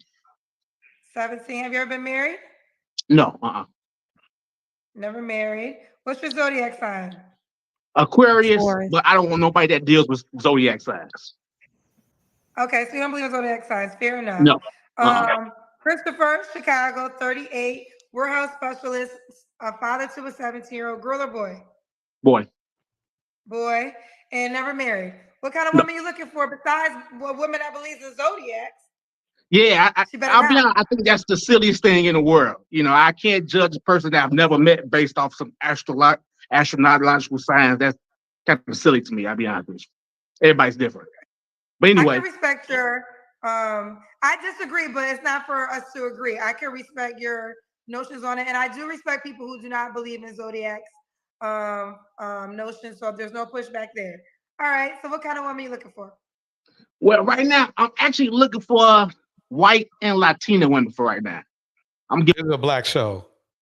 White and Latina. Yeah. It's funny because this is a black show. I'm sure, don't get me wrong, I'm sure there's a share of Caucasian and Latina people who watch this video, but it's funny to me that he's actually on a black show seeking out these people. Give my sisters a break for a little while. Okay, let's just get here. Why no black women, Christopher? And he said, give my sisters a break for a while. But I mean, I've dated black women. I mean, obviously I'm a black man, but it seems like as I'm getting older, the world is changing. Sisters starting to have these crazy ass wants and needs that don't even align with what they have and what they have going on. That part right there is strange because I find that black women will accept the least.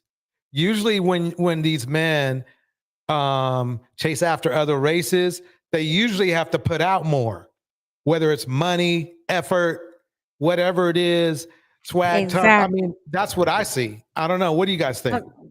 DJ, you know what? I'm Dominican, part Dominican. And in the Dominican culture, if the man is not going to be the provider, if he's not going to provide all the necessities, then you won't even go out with him. Like, you're not going to be with him. So these guys, they better have, at least in this country, they better have their ish together, because you're not going to be able to get a Dominican woman if you don't. Maybe overseas where you pay for prostitutes. Okay, I got to keep it going. Here we go. I'm kind of looking for somebody that's a little bit down to earth, that's more logical when it comes to finances. And because I noticed on your show, I love your show, to be honest with you. I watch it every night. Okay, here's the thing is that there's down to earth black women. Let me keep it going though. Here we go. I noticed that it seems to be a lot of top 10, 15% earning people on here. So I'm about to come and bring the other people that's not really making hundreds of thousands of dollars. So look at this show and be like, okay, that seems more realistic. Okay. Yeah, I will say I do have a lot of boss women. They make $100K and more. And I know a lot of people say, not a lot of people, but some people say $100K is not a lot of money, but it is a lot of money if you do the average. So maybe this is one thing that I just hit me right now. Kendra's show was really a woman's empowerment show that was on TV, and I think it was on Fox or something like that. I don't know. But she really just started doing this dating show, right? And when she started doing the dating show, she was having a really hard time getting men to interview. And so she, one of the reasons is that a lot of the women on her show actually have it going on. They just, that was just her niche. At the time, she had a lot of women having it going on. I mean, women that could give her $500 super chats. I kid you not. Okay. And multiple times, not just one time and then disappear. Okay. The men are from the manosphere. All of these guys are from the manosphere because black men that have it going on, they're not on YouTube, believe it or not. In general, they're not. They might dip in for a minute, but men that have it going on, they're just not going to go on YouTube for dating. That's just the way it is. So when you see these, that's where the mismatch is. I'm sorry, say again? I was just saying you're cutting in and out. Oh, damn. I could totally hear him fine. I could hear you, DJ. Oh, okay. So I guess the point I was trying to make is that you got to miss her show is going to always be it might you can hear a little messy because she has a mismatch. She might be on mine. The men and the women are not equally yoked. Let me know if my mic is clean, everybody in the chat. If my mic is clean, put a 1. If I'm breaking up in the chat, put a 2. I'll wait for a return. Meanwhile, I'll play a little bit more of Chris Lake. It's weird. His name, Chris Lake. There's actually an EDM artist. Well, he's Caucasian, but an EDM artist named Chris Lake. I think he's from he's from the U.S. Here we go. World is not a lot of money, but the average income is not 100K. No, like I make like 70, 75. So yeah. 100,000. I wish I did make He's this. making 70 or 75, and the woman's making 100. She's not going to have a problem. I don't believe any woman is going to have a problem with that because 70 to 75, depending on where you live, that's plenty to live off of your own money. It's the problem is that when these guys come on here and only have enough for a light bill, that's the problem. I'm sorry, but $100,000 in San Francisco, that's that ain't shit. no. I'm like, what? That the I heck will are say. these people? In fact, yeah, there's a big hoopla about that now, and they're kind of getting on the mayor a little bit because San Francisco. See, really, quite honestly, these prices went up after the tech industry blew up, and the Bay is like one of the main tech industry places, and San Francisco owners of property really they started slaying people out there. Let's just put it this way. You'd be shocked on the price. I remember one time and this was a long time ago. I walked through a house that was worth $1 million. This is like 20 years ago.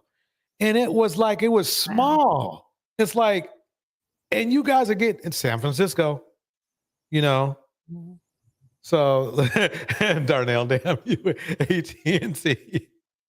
AT&T Stadium, right? But here we go. Well, listen, you never know how old you're 38. Sky's still the limit for you. So because of the financial request, is that the reason why you want to date outside your race? Yeah, a little bit. Yeah, because I've dealt with Latina and white women, and they seem to be more down to earth. And the 50-50 thing. I'm sorry. Go ahead, Kendra. No, you go ahead. Oh, the 50-50 thing. Let's be honest. 2 incomes is better than 1. I hear my sisters always talking about I'd rather pay 100% than go half with a man. It's crazy to me, to be honest with you. Okay. Yeah, no, it's not crazy. Why go half with a man? She doesn't mean pay 100% with a man. She means pay 100% on her own because she doesn't have to have the same issues that remember the married woman we just went over? What was her name? That Gail Lewis was going through. Nobody wants to be in Gail Lewis's situation. I can tell you that. So if they can be single and happy by themselves, that's just the way it is. I'm just telling you that's the way it is. Men have underestimated the value of sanctity that women enjoy. There's a certain level of sanctity that women get from, doing their own thing. Why would a woman want to, be having to deal with a dude because she wants to pay a little bit less and only have to pay 50-50, but is with some dude that's just a child? Wait a minute, DJ. How the heck you know this is cap? Because if you're married to a Latina woman, especially Caribbean Latina women, we like having kids. Okay, so that woman is going to be having a child every freaking year. So how is she going to have time to work if she's too busy popping out kids? Right. They full of it. They're just full of it. Mr. Snoopy says this. He's not attractive, so jump over that fence, sir, to the WWs and the Latino women. Yeah, basically. That's basically what it is, Mr. Snoopy. The bottom line is this: is he's not attractive, and that's his problem. His core problem is that. That is what it is. He's not an attractive guy. He could work out and make himself a little bit more attractive. That would thin out his face a little bit. He might get, but he doesn't want to do the work. And that's why that's how the manosphere is built. It's built off of men that don't want to do any work. That's the problem. Okay. So have you ever dated? You said you have dated white and Latino women. Yeah. And you felt there was a difference, as in they weren't as pressed about the income that you made. So my question is, why is he single then? If he dated them and they were such an upgrade, and they're more down to earth, then what's his problem? I'm sorry, Darnell, were you going to say something?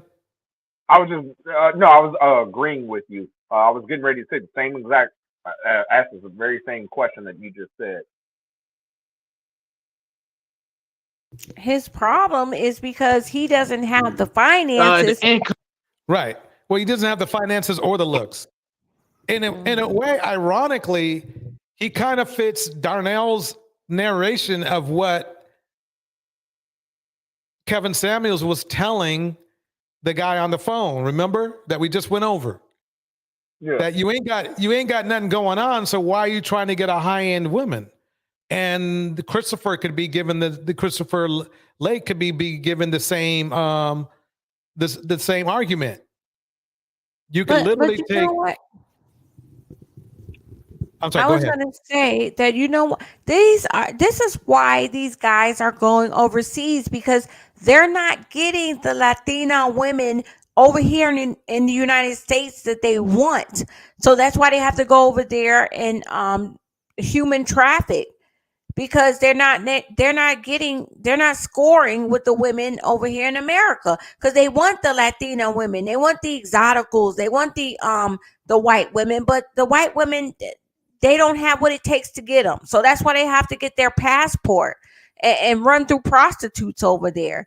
They're not planning on bringing the young lady over to the United States so she can have freedom, and then soon as she get her green card, leave them. They're not trying to risk that. They just want to go over there and run through beautiful women, because that's what they want to do here in the United States, but they don't have the financial means to do it.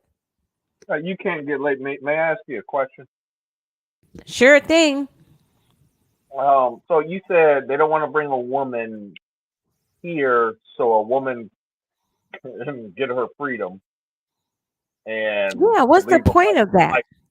Why would a dude want to, or why would anyone want to bring somebody to the States?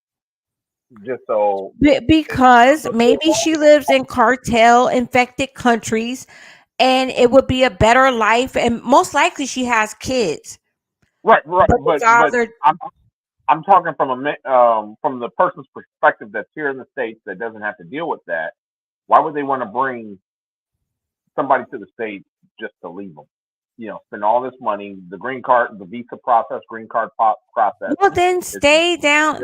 Okay, so my suggestion to you passport bros is to stay down there. Don't come back, because to tell you the truth, we really don't want you back up here, because all you do is like start problems, go on social media, put black women down, and you're just causing problems. Just stay down there with your fit, friendly, and submissive woman and live your life. Why? I just don't understand. Why can't you do that? Why do you have to keep coming back to the United States? To be honest with you, you're actually wrong. A lot of them, believe it or not, they don't want to bring a woman here to the United States. They're afraid that, she's going to change, switch up. No, I'm saying you stay there with her. Let's sit on that for a minute. So Darnell, basically what they're saying is that they feel the woman, when they bring them back to the States, is going to switch up because they're going to be, per se, Americanized. Is that correct? Yes, sir. Exactly. So basically what it is they don't want the women to level up, because that's the only way they would have those aspirations, is if the women leveled up. They got here, they found out that there was other opportunities for not only men, but for employment and quality of living, right? To the point where they could go out, they can get themselves a job, and they don't need the guy anymore. Does that make sense? Sound like I'm going on the right track? Yes, sir. But may I ask you a question? Sure can. So I want you to put yourself, DJ Torch, put yourself in the shoes of a passport bro, or a person, not a passport bro, but a person that a man that got fed up with looking for love here in the States. You've been screwed over. You've had enough. You're going overseas looking for love. Would you? Wait, let's pause it right there, Darnell. We know that the majority of them are not looking for love, because if they were looking for love, they wouldn't be chasing around prostitutes. We know prostitutes are the last place you're going to find love. That it's, I'm not going to say it's impossible, but let's just say that's a low percentage option to find somebody who's going to actually literally fall in love with you. So that's basically when they say we went to look for love in other countries. That's why we're the passport bros. I'm not buying it. I'm not buying it. Well, like I said, in my former line of work, being a government contractor, like I said, there was a lot of guys that just were looking for, they were actually looking for a wife. They weren't necessarily passport bros. The passport bros. That's the key. Well, you just nailed it, Darnell. See, when you do contract work, I assume that you're there in that area for a while, right? Yeah. Okay. When you're in this area, you're taking in, you have to be there. That's where your job is at. So you're taking in the scenery, you're taking in the culture. I'm sure there's some guys there that visited the brothels, but I think you would find out that, these guys are going to be there for a while. So they, and they don't want to be lonely. So they're looking for love. You see what I'm saying? Yeah. That's a different dynamic. And I agree. They're not passport bros. It's not passport bros. If your work is out there and you're going to be there for a year or two, you are looking, most people would be looking for a relationship, not a situationship or sex. You see what I'm saying? Yeah. So, go ahead. Your situation, quite honestly, is apples and oranges in comparison to a passport bro situation. That's your job. That you are out there. That is your career. You are there for a reason. You aren't there to vacation. Yeah. Well, but a lot of times though, those guys, a lot of times they were already married to an American woman, and she just, you have no idea the horror stories that I have, heard and listened to. Some of them, it has happened to them where, they're bringing home all this money, and because like we made good money. I'm talking myself. I topped out making 165 a year. That's where I topped out at. But there was people that were making well over 200, there was one. I had a roommate when I was in Herat, Afghanistan. He was making 400,000. Damn. Yeah. Well, he did predator drones, so his job was to teach the Italians how to use the predator drone. Okay, got it. Yeah, so that's why he was making that kind of money. But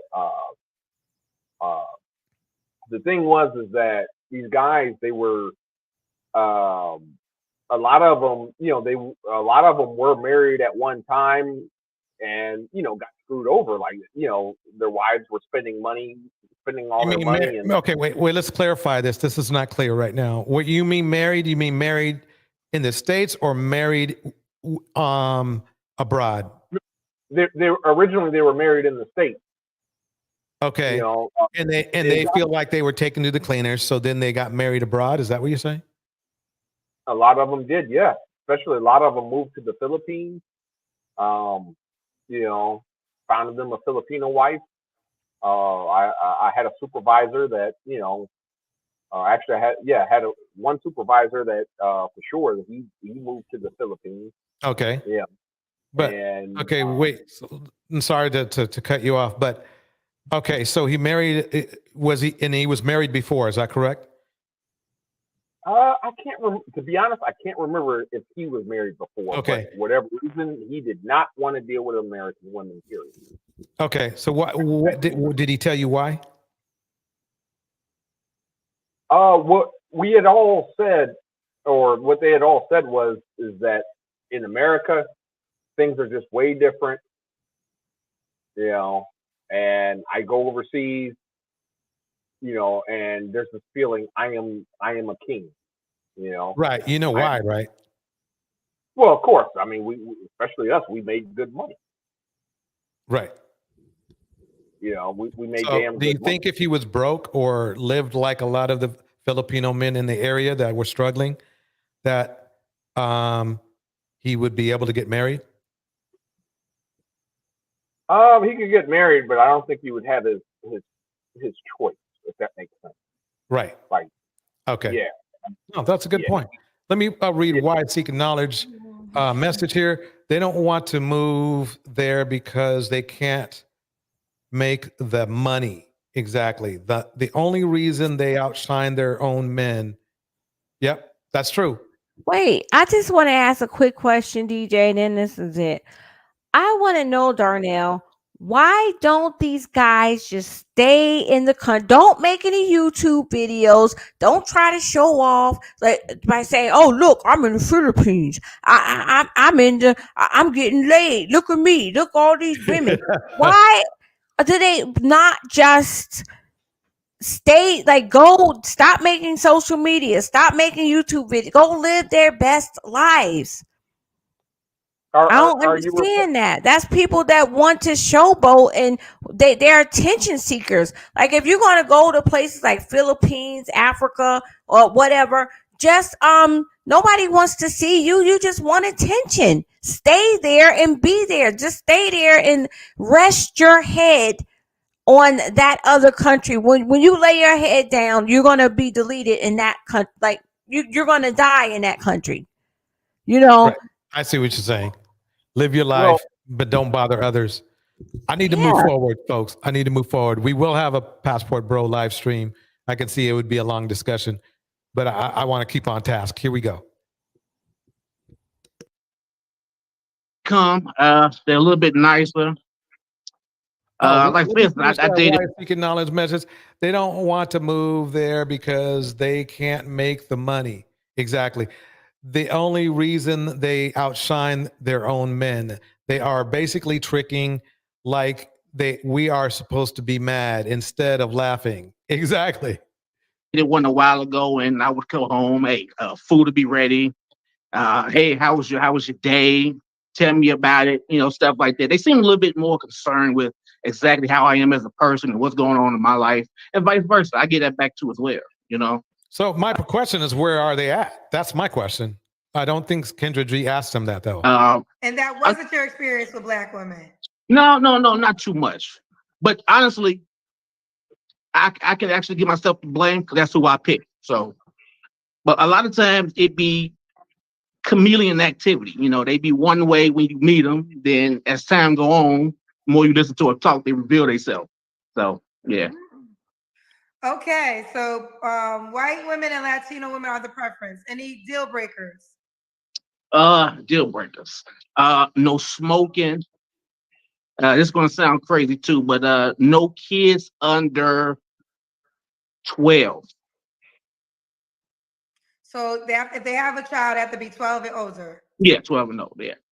What's the thought process behind that? Well, the kids are a little older, and I'm gonna assume that the father's gonna be in his life. I'm gonna assume that, and I'm not really looking to take over what that man is doing. If he's good with the mom, I'm not looking to interfere with that. But if I am going to be doing certain things, I'm going to have my say, obviously. Hopefully, if the guy and the woman is on good terms. Let me pause this. Bridget says this about the Possible Brothers. Many of them show anger problems too. And that is so true. When I was on Razor's show, and I'm going to keep this short because I want to keep this going. I was on panel, and hey, I was having a nice little conversation with Ray's, and we were talking a little bit. People were cussing me out in the chat, but that's to be expected. And then the guys came on, and no more. And I think you probably saw it, Darnell. No more than 2 minutes after that, they started going after each other, and I just said, it's time for me to leave. That's why I was on this so short. It's like I'm not, you see what I'm saying? So anyway, let me keep this going. We can actually get together, talk, and say, "Hey, look, I'm so and so. I'm going to be, dealing with your son's mom, and if it's respectful, we can just keep it like that." Normally, if it's under that, maybe the father's still messing with the mom. New Diamond breaks it down like this: why don't black women date out more, even just for fun? Damn, I love white men and Latino. Brazilian. Oh, so nice. That's from New Diamond. Here we go. Oh. Under 12, the dad might be still messing with the mom. Yeah, what I mean by under 12, like anything from toddler to preteen, because I like to give them some time. So that way, whatever they had going on in the past is probably gone by now. Okay. So does the woman have to look a certain way? We kind of got there because you say you want her to be Latino and white. Is there any description outside of race? No, not really. No, oh, yeah. No fat women. No fat women. No. Okay. Ooh, you very. Look at him. I know, right? Like, oh. But that's how this really he bestows the manosphere. This is how they look. I mean, there are men uglier than him. That's how he's really in the middle. And you see how he looks. Yeah. So you see how he looks, wanting all this from women. DJ, it's always been like that. Ugly, dark-skinned black men have always thought that they had access to drop dead gorgeous 9.5 out of 10 women. Like the woman could be a 9.5 out of a 10. They think that they are entitled to those women. Yep. Exactly. Here we go. Direct, Christopher. Does she have to it could be a flaw too. I mean, listen, you're saying what you desire. So exactly why seeking knowledge. They want a slave. It's interesting, right? I see her as a black woman. Obviously, yes, on my show, a lot of women, have their requirement standards. But it does make me a little sad because there are some great black women. No, don't, Kendra, please don't be sad for the ladies. They're not going to miss this man. He is not going to be missed. And here's the big question. It's not like he's a really young guy, right? So if he was dating Latino and Caucasian women, why does he not have one now if they were so wonderful? Wait a minute, DJ. When she said that, right? When Kendra said it saddens her She's saying to herself, what about the black girls, good black women that are out there? You could see the expression on his face, like, I do not give a damn. Right. No, he doesn't. He hates himself. That's basically what it is. He hates his own blackness. And he wants to get as far away from it as he can. He doesn't know it. It hasn't hit him yet, but that's what's going on. Because the thing is this, again, he's had all this time to find himself a Latina or an Asian woman or a Caucasian woman, and he ain't got nobody. And I'll tell you why, because they don't want him either. But he could just go to, like, you know how many Latino women are in this country, especially in Miami. It depends on what you That's like. how bad off he is. That's sad. If you can't get a Latina woman in this country, you an incel. What's funny to me is he says no fat women, and he's not exactly, Jack LaLanne or anybody. Oh, that's old school. Sorry. The Incredible Hulk or what's his name? Jonathan Majors. He's not built. Jonathan Majors himself is not really the best looking guy in the world, but he has kind of this, at least that jaw, chin, and everything. So he's not even at that level, but he's asking for a woman that John would want to date. That's the problem. That I would like to defend them in that manner. But your experience is your experience, and I do have to allow you, without judgment, because I'm a black woman, to have your preference. I'll be honest. You can, if you have any pushback, I'll be more than happy to take it in because as a black woman, I just right there. Marcy D says this: I am not ashamed to have reared my daughters alone. No male will ever make me feel bad for it. I was strong-armed into it. I did a damn good job too. They've told me every chance they get. Bars.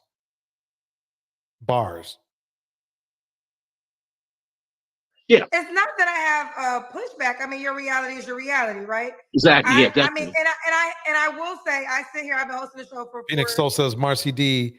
Facts. Same. Bars. Almost 4 years. And yes, there are women who are very big on their money requirements. But then I've met some black women who don't have the money requirements as important. So it's all about, what you attract. I guess I will say your preference is your preference, but don't give up on black women all the way. That's just my no. Please give up on black women. No, I haven't given up on them. Like you have a big platform, and I'm honestly shocked that what these guys are coming on the platform for is not to find a woman that matches with them. They're on this platform to get more than they're worth. That's what they're on the platform for. They're not on here to find the right woman because the right woman has already crossed their paths. They're looking for an Instagram model, but they want to look like they do, and they don't want to put out any work. That's the key. There aren't too many women that you're speaking of that come on your show and say, hey, not all of us are this type of person. It's always yes. Not to say that listen, I understand this narrative though. We have this conversation a lot. I understand most women want to date a man that makes more, right? True. And like you said, Elvieto Perez in the house. These are the top tier women. I do get them. They're the women that make $100K and more, and Jizzy B in the house. They want a man. So logically I understand why a woman wants to date a man that makes more.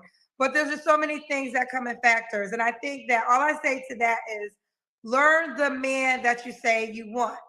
And, learn, because I think the notion is because I make $100K, I want a man that makes $100K. And I get that. But then the request becomes, does the $100K man want you back? But some women are on record saying they would be happy single before they date a man that makes less, and you can't do nothing with that. Like I can't judge a woman if that's her. Well, I mean, Everybody has experiences like No, you it have ain't experiences, cream. right? So you're saying in your way, you haven't had the best experiences with Black women. This is why you want to focus on women who are non-Black, white, and Latino.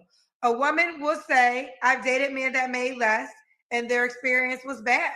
And for whatever reason, they don't want to do that again. So, I can't really, if someone is saying, if I don't get this and I'm happy without it, then that's what it is.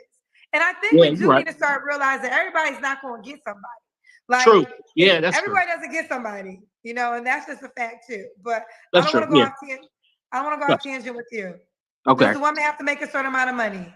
Well, I make 70. If she can bring in 30, that's 100 right there. So, So if she makes 30, you'll be fine.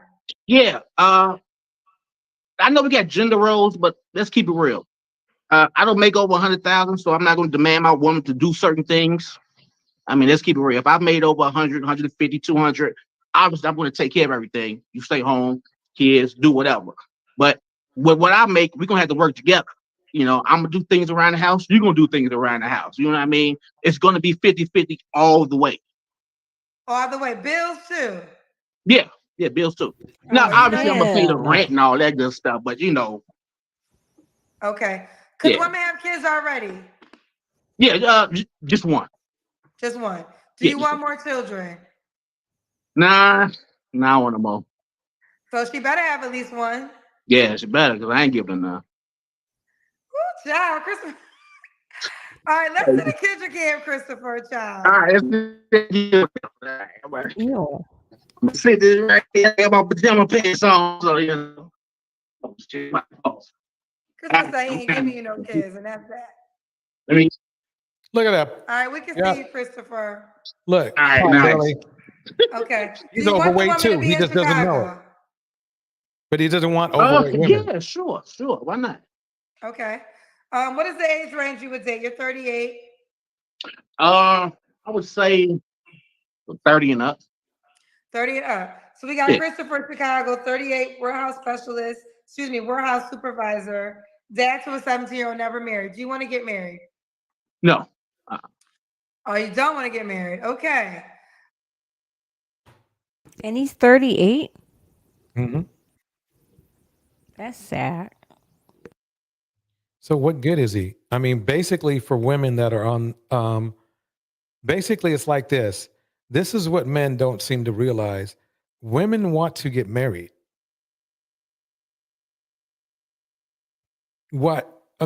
Basically he just wants, it sounds like to me, he just wants a bedmate that's going to do what he wants them to do. Or better yet, what Why Seeking Knowledge says is slave.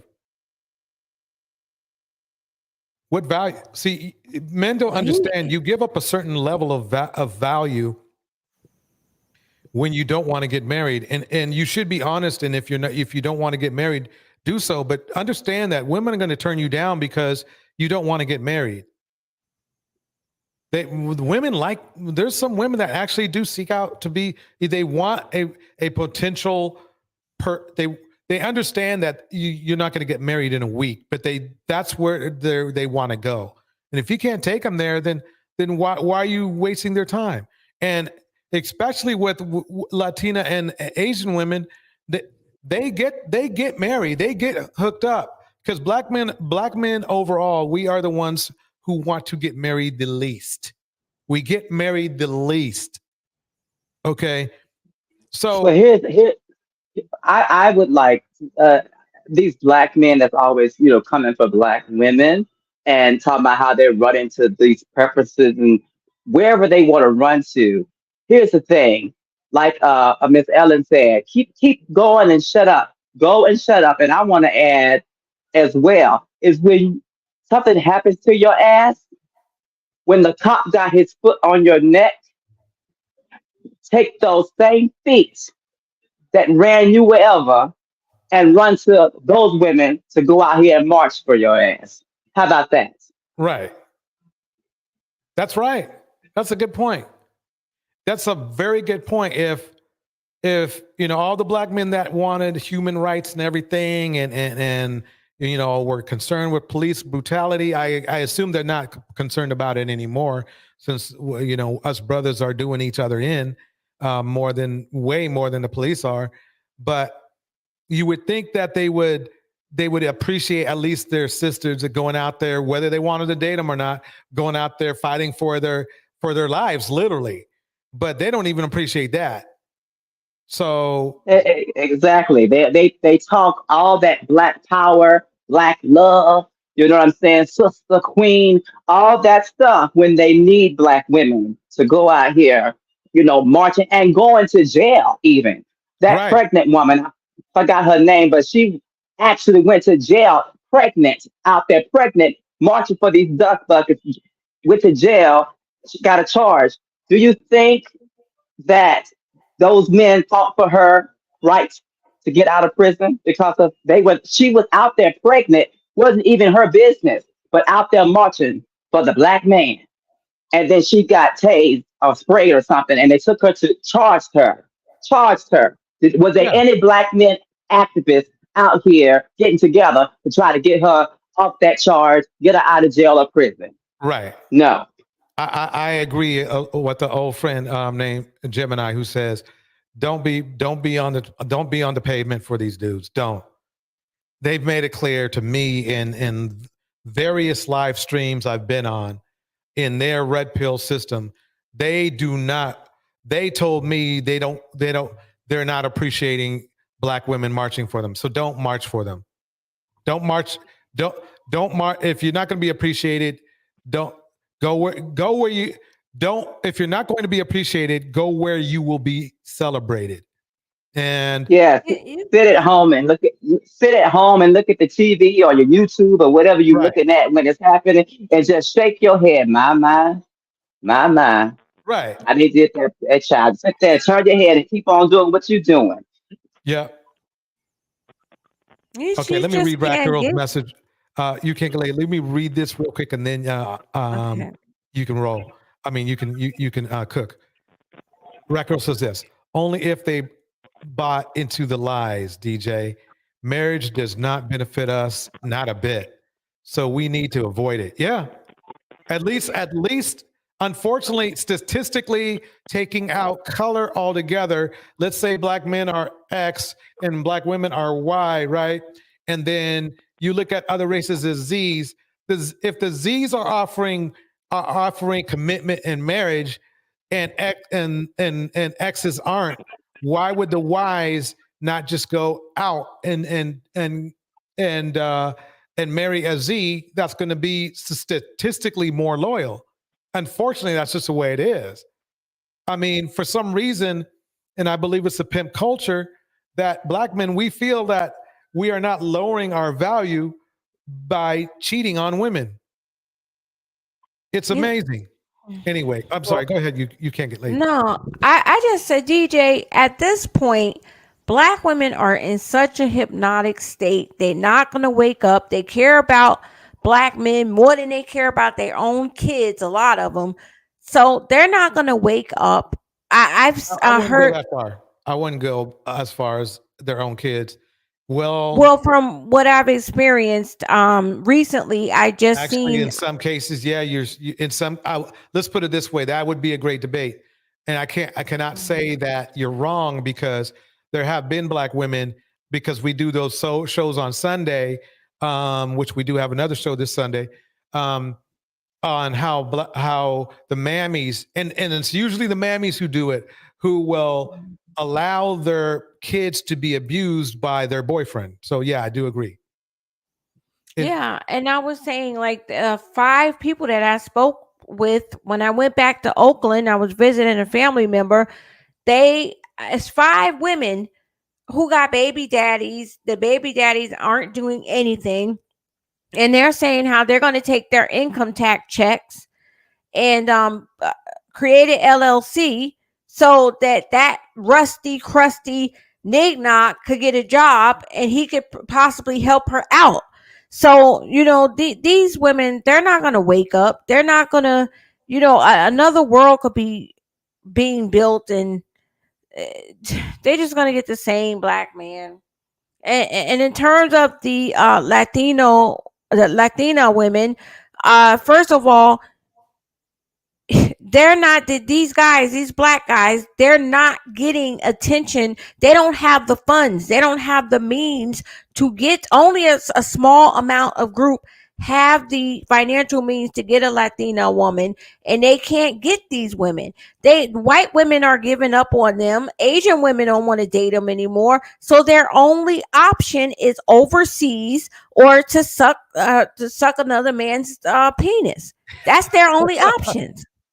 All right. The Rat Girl says this: DJ, black men have no value. Nothing from nothing leaves nothing.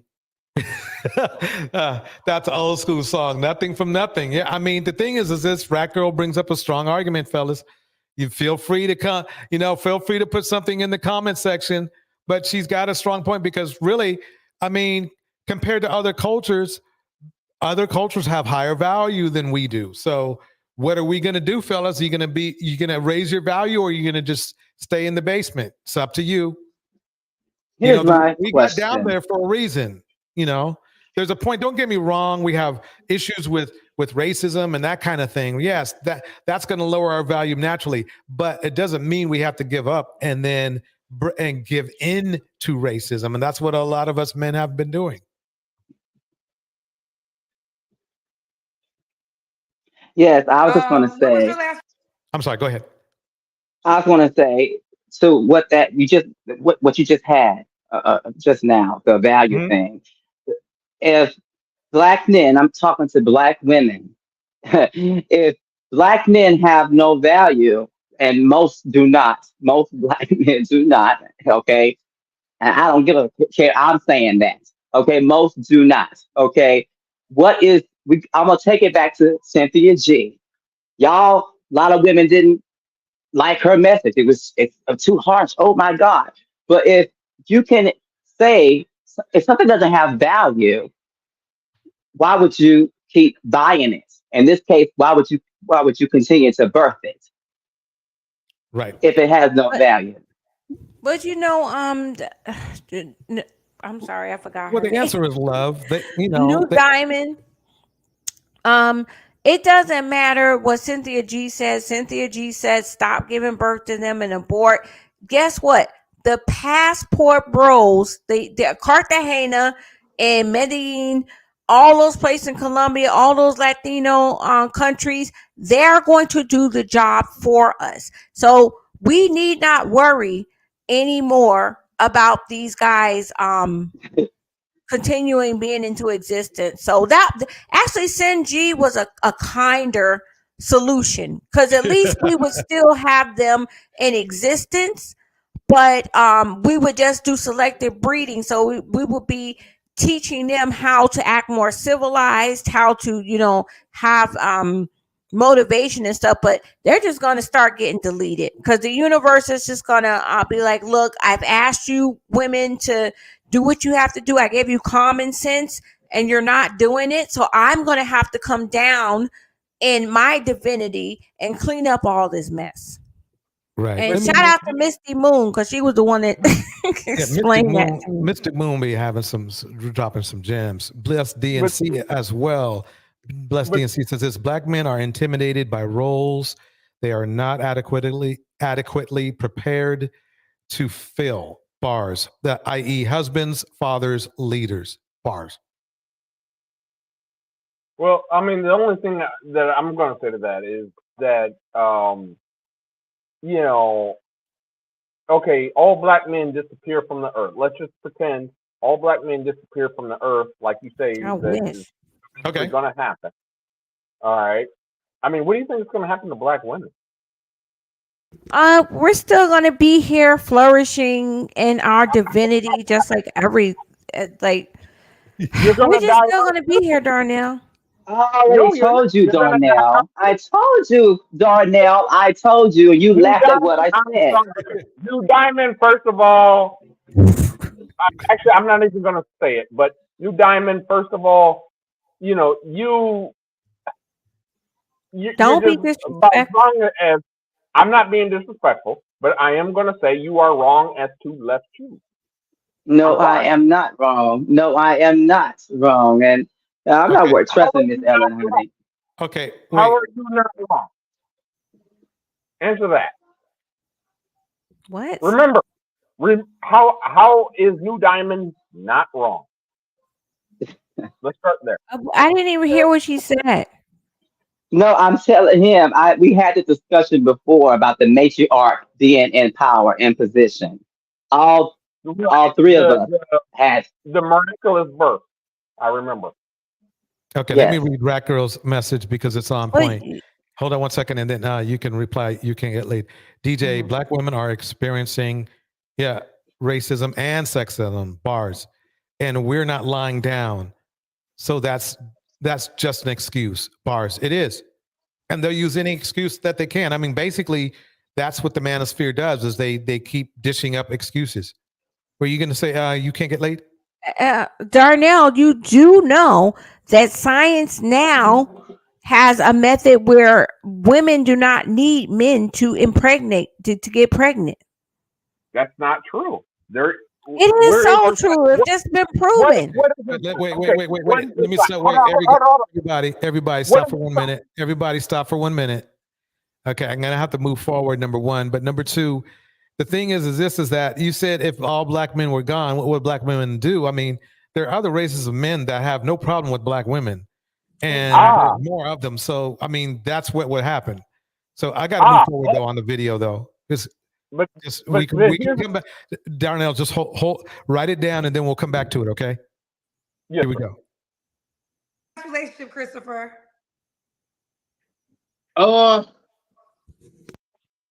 Maybe like a year and a half ago, probably, I think. Was it a black woman? Yeah. It was. Okay. Yeah. Is that when you decided you're not dating black women anymore? Maybe a little bit after that. Let me see what other flavors out here, you know? Okay. You don't have So to basically what he's saying is he had no problem with the woman. He's just being being ridiculous. If I'm gonna ask, when's the last time you was intimate with someone? Oh, maybe like I said I wasn't gonna say nothing, but maybe like a couple days ago, probably. Was she black, white, or Hispanic? She's black. So you still having sex with black women, but you don't want to date one? Yeah. I'll let you guys at it. You heard him. Ain't that something? I know it sounds crazy. I know. No, it does sound crazy. Yeah. Come on, give it to me. But yeah.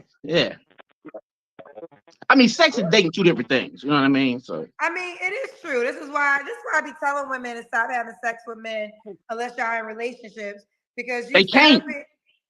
They can't. They can. Why can't no, they? I mean not black women, but women in particular. You know. Why can't they? I say that because. Wait, let me rewind that. Unless y'all in relationships, because they can't. But yeah. I mean, sex and dating, two different things. You know what I mean? So I mean, it is true. This is why I be telling women to stop having sex with men unless y'all in relationships, because they can't. They can't. They can. Why can't no, they? I mean not black women, but women in particular. You know. Why can't they? I say that because.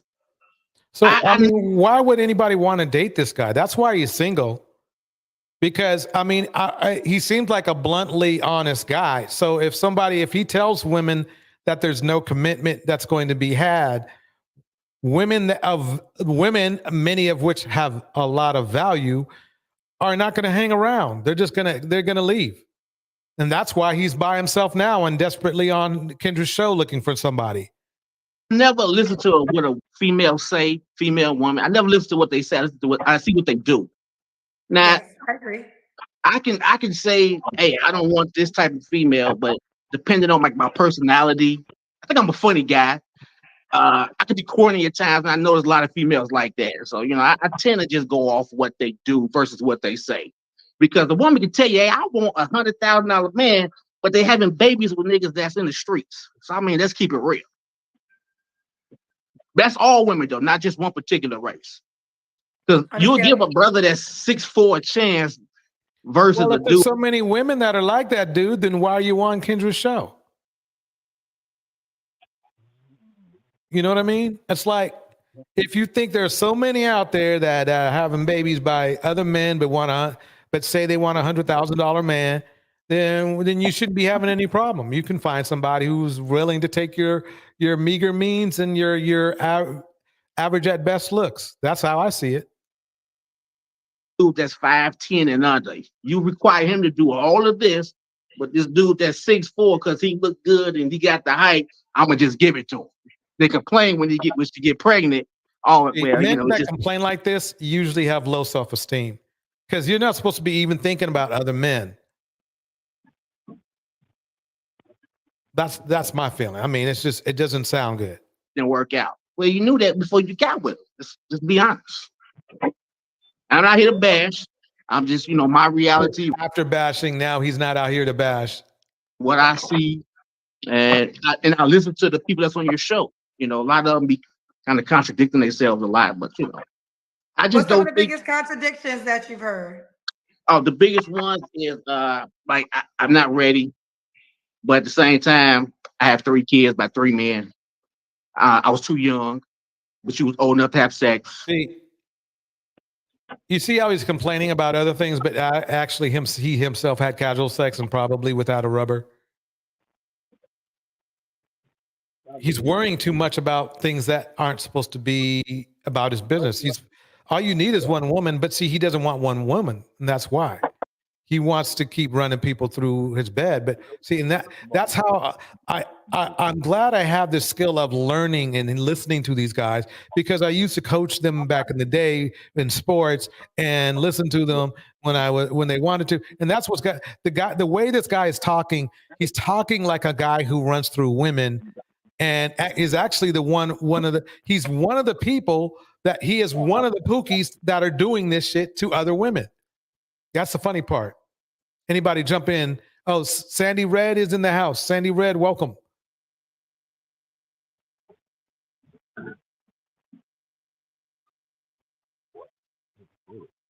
Okay, move forward. Here we go. You knew what the deal was. So and that's another thing about me. I like to call people out on their BS. Just like, hey, do me. If I say something that's crazy, call me out. Just talk about that shit was BS. Everything he just said was BS. And the sad part about it is that it was repackaged BS, because everybody who thinks red pill thinks exactly like he does. The best advice I can give men is focus on you and focus on one woman, but they won't do that. So the problem is they start complaining because they don't get enough women. That's their problem. They want more than one. That's the issue. And men. And men. And men. Yeah. Oh yeah. My bad. They want both women and men. Yeah. You know, the whole 3, 4, 5 kids, and I want a guy making 200,000. Trust me, them niggas ain't looking at you. Let's be honest, they're not. And if they see, this is why he's single. All of a sudden, he came on here for dating, but now he wants to talk shit. I mean, he's ugly, and there's always the ugly dudes. I mean, I was being nice saying he was average at best. He ain't even that. Let's face it. If he wants to get ugly, I can get ugly too.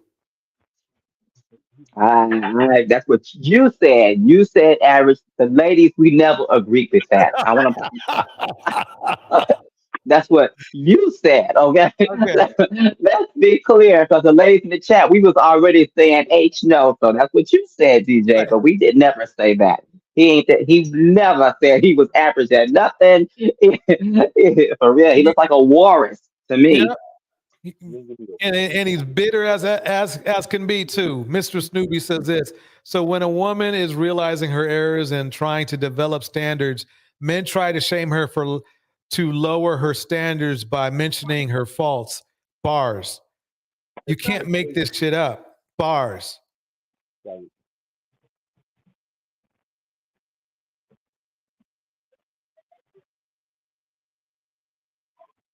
say out, it's just sex, because they know that they got the money and you're going to give it to them.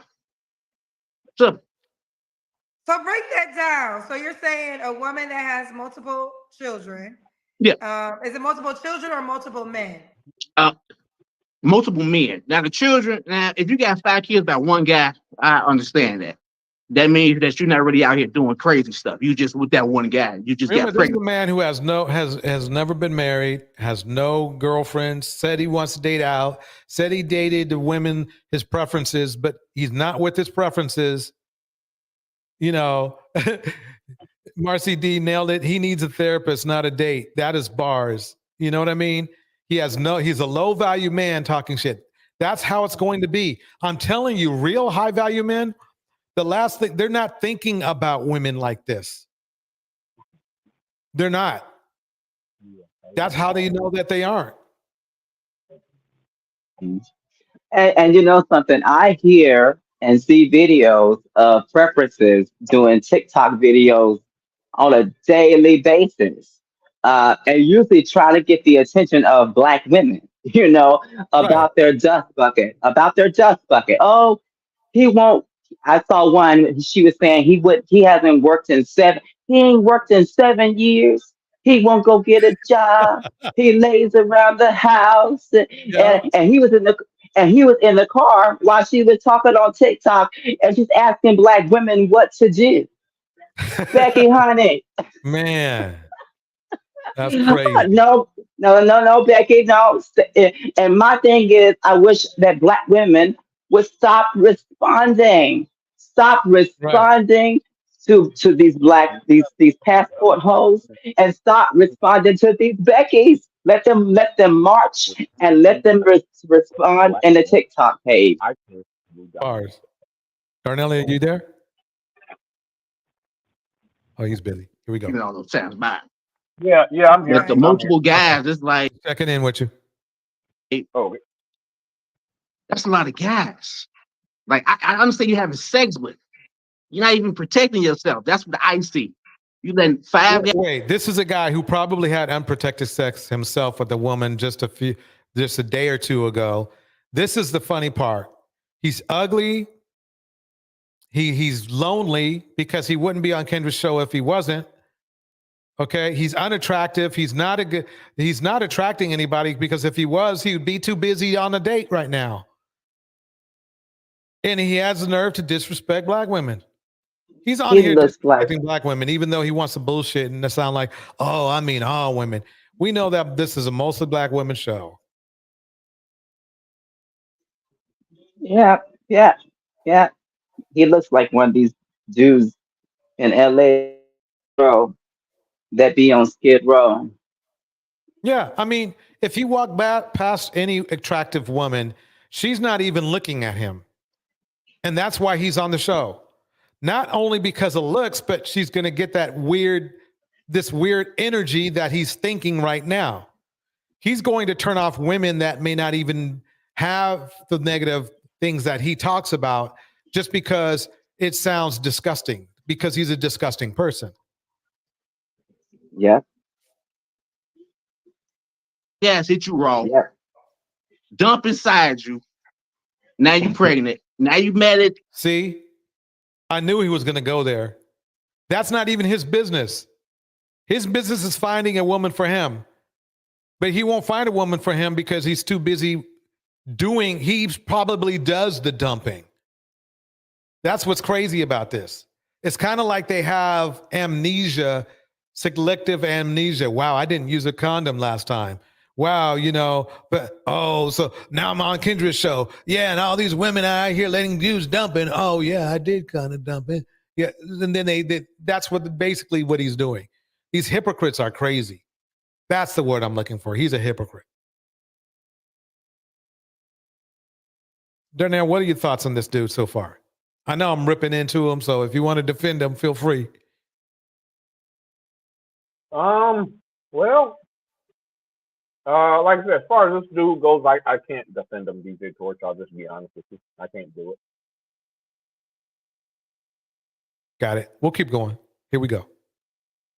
Black men because they not take care of their kids. But you knew how he was before you got with him.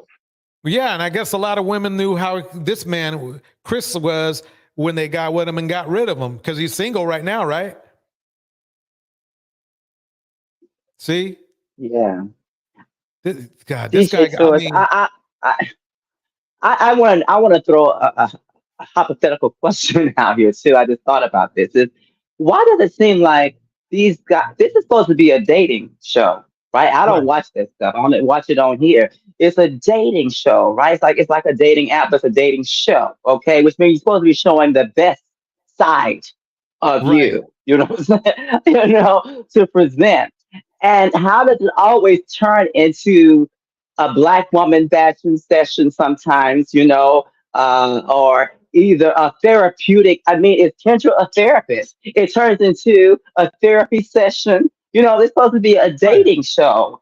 And you have a nerve to critique black women. You can't even go on a dating show and just go in there and just get to the point. Why you got to Right. bring black women? But like I said in the chat to one of the miss, who I Well, said to, is that Kendra G is a mammy. So she wants to throw these dust buckets at black women way instead of just letting him go. Take what he likes, put him out there and let him go. Stop well, trying to convince.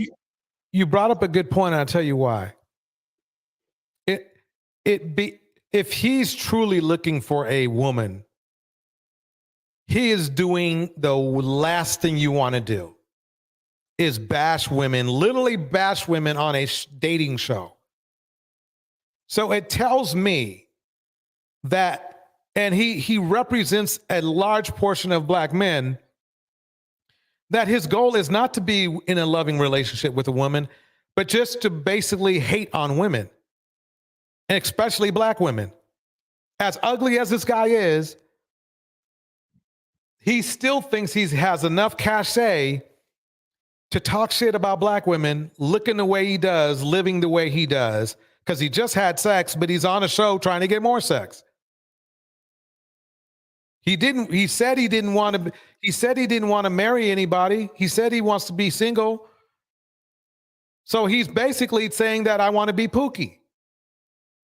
So he is basically the women that he disses women for getting with. I mean, he's the man that he is dissing women for getting with. He is that man. Except he's ugly as he gets uglier every time he opens his mouth, in my opinion. He is. He's an ugly dude. Inside He and can out. only get his equal in the other race. That's Right. it. He can't get no high quality like a Latina woman or Caucasian woman, no. But he can go get a reject Becky, you know what I'm saying? In a second hand Latina. Maybe. You I know don't what know. I'm saying? He might be able to get him, but he can't keep him because he wouldn't be on here. Well, because I see them, I be seeing them, and I be thanking God that a black woman don't have to deal with that.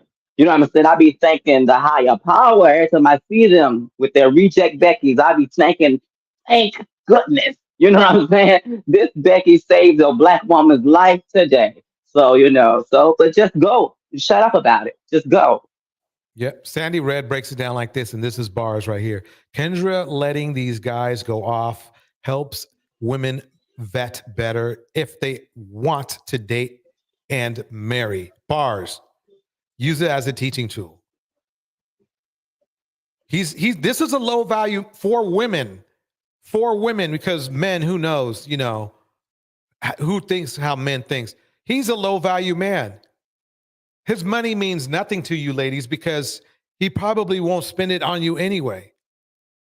The torture you have to go through to be with a dude like this is not worth anything, even if he provided everything for you. And he can't, because really $70K, that's not a whole lot of money. I mean, even if you lived in an area that was, had a good financial, what would you call it, baseline for somebody making $70K. Number one, he doesn't have the mindset to spend that on a woman that's good. Number two, he's probably single now because he cheated on somebody, or they found him to be exactly who he is, a low value man. Or three, everything that you're hearing from him now, they found out and left him. It's what a lot of men don't realize is just because you're talking about another woman doesn't mean a woman will take offense to you saying this kind of shit like he's saying. He's a disgusting dude. And I honestly didn't think I thought he was funny. I thought he was funny at first, and he wants to commingle. But it is a deep lesson. I mean, what Sandy Red said was correct. He is a perfect teaching a tool to show you the mentality of a lot of black men out there. He will himself will attest that, there's a lot of men who think like me. He will be one of the ones to say that. So you have to ask yourself this. This is a question you need to ask yourself. You can get this from another race who gets more money, who has higher value. Why would you take it from a black man? And it doesn't mean go date out, but what it means is, why would you take this kind of shit from a man just because he has the same skin color of you? He's disrespectful. He's not very good looking. It's not like he's a model or nothing. He makes decent money, but that doesn't mean anything, because you hear he's got an ugly soul. So you have to ask yourself, it's like, wow. I mean, back in the day, the advantage that black men we had clearly over other races, at least back then, whether it was true or not, we had the mystique of at least understanding and empathizing with black women because we were the same race. Now it's not the same. It's not like that anymore. It's not like that anymore.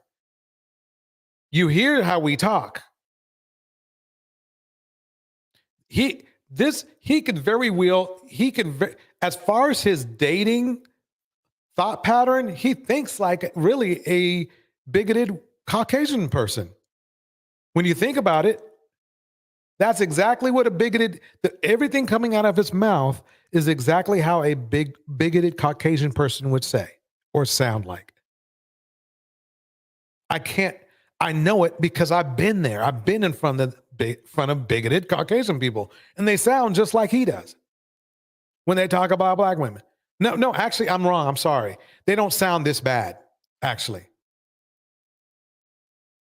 They don't sit on black women like he's sitting on black women. Good night, Ellen. Ellen, have a good night. Thanks for coming up to the panel, Ellen. But I'm hoping I'm making this clear. It's like, if you're not good, I mean, think about it. This is the perfect teaching tool, because why would you take this shit from this dude and not take it from some other dude who may or may not be of another race? I don't know. That's pretty much it. I don't know why. I don't know why black women don't. Well, I'm saying black women as the majority, but in my opinion, majority is too much black male worship, and it's just like, how much more teaching tools do you need? But I'm just logical. I'm a logical person. I've been in relationships, with black men several times, you know what I'm saying? And I'm not perfect, no one is, but damn, it's the same cycle over and over again. When do you, as the woman, stop and say, okay, this is exactly how many more teaching tools, what they say once, what they're saying, DJ, about once, shame on you, twice. What's that little saying they have out there? What is it? Fool me once, shame on me. Fool me once, shame on you. Fool me twice, shame on me. Something like that. And yeah, something like that. Yeah. So like, when do you, how, because first of all, the young black ladies need an example, and you got to set standards so they see not to lower their bar. You know what I'm saying? These young girls out here, but instead we got to deal. You won't talk about that. You already said that, but that's coming up. You got the mamas out here teaching their daughters how to twerk and stuff like that. You know what I'm saying? And that's not making it any better for dudes that we know about. Okay. So, but it's time for black women. I just God, I just wish that majority would just walk away. That's the only Yeah. way that black men are going to learn. Like, True. stop saving them. Stop bailing them out of jail. Stop Right. celebrating when they get out of jail for heinous crimes that they commit. Now, if they didn't commit a crime, yeah, celebrate that for false, imprisonment. But Right. for the other shit, why are y'all throwing parties?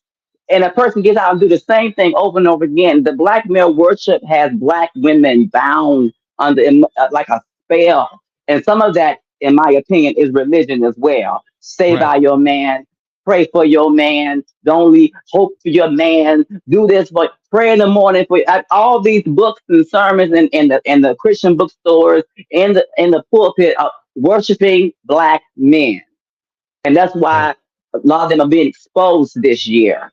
But guess what? I posed a question the other day to a chat. So we're talking about all these things that black men are doing, black women, TD fake, all this stuff that's going on. What are y'all going to do? So after you know all this, after you feel the way you feel about black men, what are y'all going to do? Because if you Right. don't change, they're not going to change Right. ever. All right. Darnell, last thoughts. What do you think? Well, I was hearing a lot, but my last thoughts are okay. I'm not saying black men are perfect. I mean, hell, I'll even agree that a majority of black men are probably horrible men.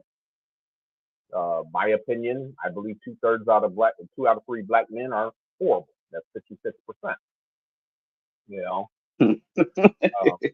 So I do agree that Yeah, he goes. Well, let him cook. Let him cook. you know, but at the same time, I just can't say okay. The problem are black male worship. I think there is a bigger issue going on. I haven't found the answer to it. I'm looking for that answer, but there's a bigger issue than saying, okay, all black men are bad.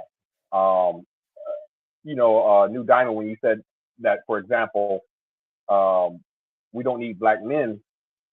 Matter of fact, come to think of it, I have an issue with my truck. As a matter of fact, not that I'm saying I'm going to take it to a black mechanic or anything, but hey, if he's black and he can fix my truck, great. But the drive shaft went out on my truck, snapped in half. Tell me something. You said that black women will miraculously survive without black men. Now, if that is true, then in theory, I should be able to find a female mechanic or woman mechanic to fix my truck, right? I should be able to find one. Wait, I think you're thinking about it wrong. Wait, Why are we? wait. Hold on for a minute. Hold on for a minute. Darnell, just because all black men disappear doesn't mean a black woman can't get her car fixed. Most black women. Wait, let me cook for a minute. Okay. Most black people in general don't get their cars fixed from black people. Okay? We don't own that many shops. There are plenty of other options. That's the thing. I understand what you're saying. I think you're making it sound like that black men are the only choice that black women have. And no, sir. I'm not saying that. No, but it's kind of it's kind of coming off here. Shout out to King Lucifer in the house. King Lucifer says, sounds like you're referring to black people that live in the hood, which is typical hood behavior. Bars. No, it's no, the thing is that maybe you're explaining it wrong. Maybe not explaining it in your analogy is not hitting hard enough, because I mean, the only women that the black women that would affect would be the black women that are just would die before dating another race. You see what I'm saying? Well, it's not even about dating another race. Like I say, you find a white guy that can fix it, no problem. But again, I had said earlier that, You stop dating black men, and like I said, eventually the black race will disappear. Again, it takes two. It's going to disappear anyway because black men are dating out more than black women are. Okay, Exactly. I don't know the numbers.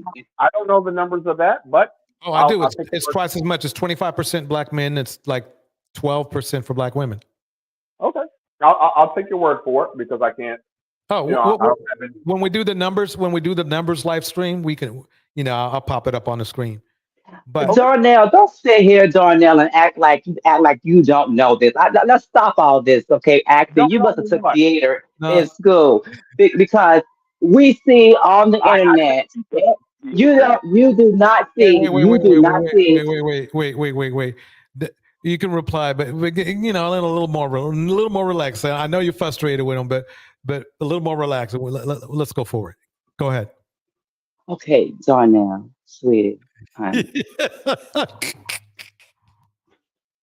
I'll go gentle with you. Okay. Go back to the way you were before. Yeah. Go back to the way you were before. I prefer that. All right. Okay. Anyway, we see on the internet every day, every day for like the past how many years. Who do you see mostly on the internet bragging about going to the opposite race? Black men. You do not see black women, even the ones who have already divested after being so frustrated. They don't even bother with you no more, for real. Even the celebrities like Eve and when Tina Turner was here and other ones, when they left the Ikes and all that, they left it alone. Okay, so it's black men that's on the internet every day talking about they prefer the other race. It's not black women that are doing that. So what are you talking about? You don't know the percentage. I need to read this right here. And then let me read this real quick, Darnell, and then you can reply. Mr. Snoopy says this: I have built a Caterpillar mining truck from a frame. So I think I can handle maintenance on a damn car. Wait. Hey, I need a new drive shaft. You want to come to Phoenix and replace the drive shaft? I'll give you the job. Wait a minute. See, Darnell, you're proving her point correctly, though. She can give you maintenance, but what I'm saying is this: they're proving you wrong by the point of you needing help. But this woman right here, built a damn Caterpillar mining truck. So women, if all black men left, right, and let's say they were all getting their services done by black men, right? Mm-hmm. Black women would adjust, just like they have adjusted now. They're in jobs now that black men seem to think that they're competing for, when really they're not. Black men should be just doing their own thing, competing against men, but they don't want to do that. Mm-hmm. So, yeah. Okay. Well, here's the thing. But DJ Torch, how many women are in the construction field? And I'm talking all races of women. How many of them are in the construction field, mechanical field, things that are typically dominated by men? Okay, I don't have those numbers, but I would say that at least if I have to do it by my measuring from my past gig, 1 out of 10, maybe 1 out of 10, 1 out of 20 do some sort of construction. Not even that. One woman out of 20 men. That's what I mean. Okay. It's basically around 2%. Around 2% of women, and keep in mind that's right. All races. That's not just black women. And check this out. Guess how many black men are in technology? Not many. 5%. But we're not going to die. Like, we can fix our computer, right? Yeah. So. What I was saying is that the case of, okay, even if you do divest, for example, and especially if you believe in the words of Cynthia G, which if you are if one of your parents is another race, then you are not even black. You are multiracial. So? Well, again, I have no issues with it.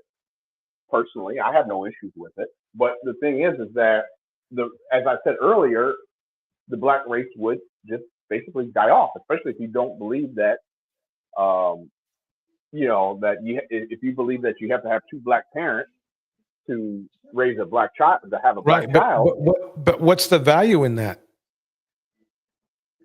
What is the I never value? I never got the value in that. Well, I never said that there was value. I never said that there is value. Like my opinion, again. Then it's not a problem. If No, all black men disappeared, right? Yeah. Black women would survive because there's a whole lot of other types of men, right?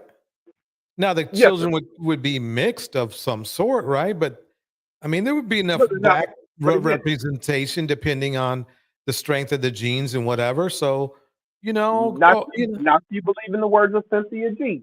Not if you believe in her words. No, I mean, Like the thing is that, but I mean, I don't believe everything she says. Believe it or not, I don't believe everything she says. Not every single word. I don't even think people who are fans of Cynthia G would believe every single word she says. The point I'm making is that it's really, I think you're bringing up really kind of like that argument you're bringing up. The last time I heard somebody bring that up was Fuentes. The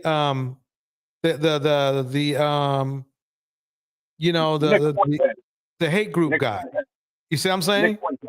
Nick Fuentes. He brought up that about Caucasian people, which is strange because he's mixed himself. But I digress. The point of the matter is that it really, I mean, the thing is this. That's the thing I think that is weird is why would that even be a okay, come through builders. Why would that even be something to even debate about, knowing that there's other men in the world, that black women will be probably perfectly happy with? Some, don't get me wrong, there's a large portion of black women that will miss black men, yes. But the bottom line is this is like, it's not like black men are treating black women better than everybody else, right? Yeah. Well, yeah, like I said, I'm not saying that black women shouldn't go out and date, other races. In fact, I actually encourage you. I encourage you to keep your options open. No, but you were saying that what would happen if all the black men disappeared, and it's like not a whole lot. Well, that's because earlier what I had said was, what New Diamond had said earlier was black men were going to disappear, and I made the comment, well, what do you think is going to happen to black women when black men disappear? That's what I. Hold on, no, that's not what I said. But someone did say that. Miss Ellen said that. But what I said was that it doesn't take black women. There's a thing called, I can't pronounce it right now, but it's percentages or something like that. But what I'm saying is that there was a time on Earth when there was just women on the Earth. They did not need men. Okay, that BS religious story that whatever. So what I'm saying to you is that the matriarchy once was the founding energy on this planet that created the planet, and that's a deeper thing I can't get into right here in this conversation. But if you really want to, no, because you're being vague. That's the problem. Because I can't explain that to you in the session that we have. It's too deep to explain that to you in this session. Just talking, it's not a 1, 2, 3 discussion. Okay, wait, let me pause you guys for 1 second. Marcy D says this: if all men disappeared, there would be a bunch of fat, happy women and no crime, or at least minimal crime. Yeah, minimal. Yeah. I mean, minimal. I mean, because, and that's another point that I think, if we want to use Darnell's example, is like, what happens if all black men disappear? Well, I'm afraid to tell you this, but a lot of people would be, they wouldn't be upset. And I'm a black man, and unfortunately, I have to be realistic as well. They wouldn't be upset. Crime in our area would drop drastically, because I think black men represent probably what, 75, maybe 80%. What do you think, Darnell? My opinion, I think black men represent about 1/3, maybe half of all crime. But that's my opinion. And I'm Half? speaking African American men. Okay, we'll save that for the numbers live stream. I think half is a little bit low. Well, I Because- mean, the thing is, go Okay, ahead. I'm sorry. Think about it like this, Darnell. There's 30% of black men in prison right now, one way or the other, right? Yes, sir. And women. Let's and the numbers are weird, Dale, but I'm just gonna say, let's say there's, and this is high, probably 7% of black women, right? Now that's not. No, that's not high. That's actually pretty accurate. Okay. Do black women outnumber black men? Yes, by a small percentage, but yes. By 2 million or something like that. I don't know the total number, but yeah. So I guess my point is there's no way that it can be 50-50 crime with those stats. You see what I'm saying? Well, see, but that's the thing. It's not just black men or black women committing the crimes. White women, white men. No. I'm talking about just this is just black folks. Okay. Okay. So I understand what you're saying. Yeah, when you build, if you gauge it like that, then yeah, it's different. But in our community, okay, that's how I'm going to serve it like this. In our community, if it is a community, or our culture, because some people think there isn't a community, what percentage do you believe men in our community are committing crimes versus black women? What percentage do you think that is? I have to crunch some numbers, but I would let me give you a rough estimate. So for every one black woman that commits a crime, I would say at least 4 black men will commit a crime. But again, I have to crunch numbers. I have to do some research and crunch numbers on that. So is that like 75%? That'd be more like 80%. 4 out of so if you got 4 out of 5 criminals, right? Okay. 4 out of 5 would be 80%. Got it. Okay. So all that crime goes away when these black men go away. You see what I'm saying? I mean, like No. That's wrong, because it's going to be offset by the other race, whatever. See, it's not going to be like that was actually wrong of me to say that. 80% when the crime wouldn't drop to 80. You know, it wouldn't be like 80% when those guys leave, the other guys come in and life is perfect. I understand that. So you're looking at an offset of more like what? Well, I mean, we're really playing with some weird numbers. I would say let's take it that it would drop from maybe 80% of crime to 60%. See what I'm saying? Because you have to attest for those other races committing crimes as well, of men committing crimes as well, right? Correct. Unfortunately, like I said, I hate to admit it, but it's true that men do commit more crimes than women, regardless of race. Right. You look at any demographic, and it'll the numbers. Look at the DOJ, and it'll tell you that. All right, I just had to put my watch on the charger. And who is responsible for most of it in the black culture? Well, of course, it's going to be black men, but again, you're talking about proximity. Who's responsible for majority of the crime in the white community? It's going to be white men. Well, why are we setting standards based upon other communities or races? Why every time black? I'm not. Yes, you did. If you refer to other races every time, I know you do this. Other men do this when I'm in conversation with them. Well, the white man does this. Well, the white man does it. What about the white people? They do it. Well, I thought y'all was kings and queens. You're missing the point. You're on a tangent. No, I'm not. I'm not missing Okay, the what I'm gonna point. do is this. I'm gonna stop that. We're gonna play a little bit more of this tape, and and then we're gonna head on out. Here we go. So you think it's unrealistic for a mom of three by three men to get a man that makes 200K or more to marry her? Yeah, I think so. And why would that be?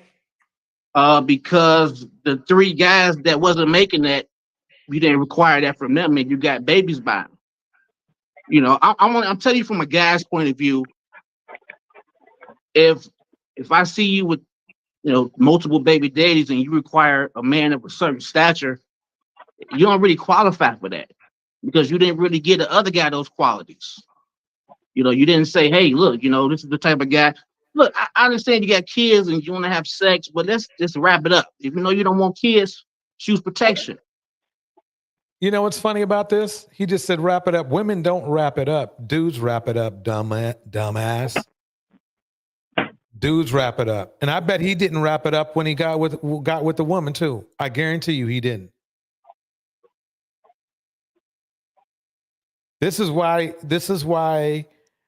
Cynthia G and Priscilla will be doing quite well, because these guys right here, the excuse is a perfect built-in excuse. Ignorance. It's like, look, why would anybody want to bear a child who grows up and thinks like this about women? Who he himself has proven without knowing it that he's low value. There's plenty of, believe it or not, there are plenty of women that get remarried who have kids.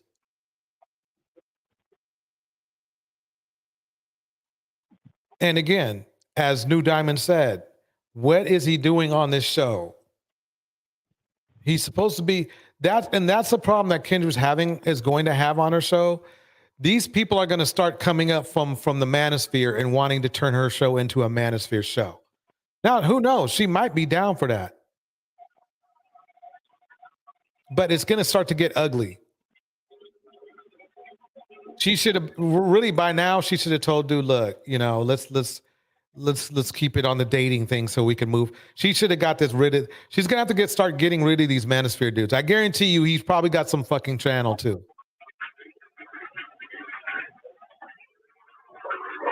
Anyway, I think I heard enough of this dude. Okay, let's do last words again. Just your thoughts. Let's keep your thoughts strictly on this guy here and what he's been talking about.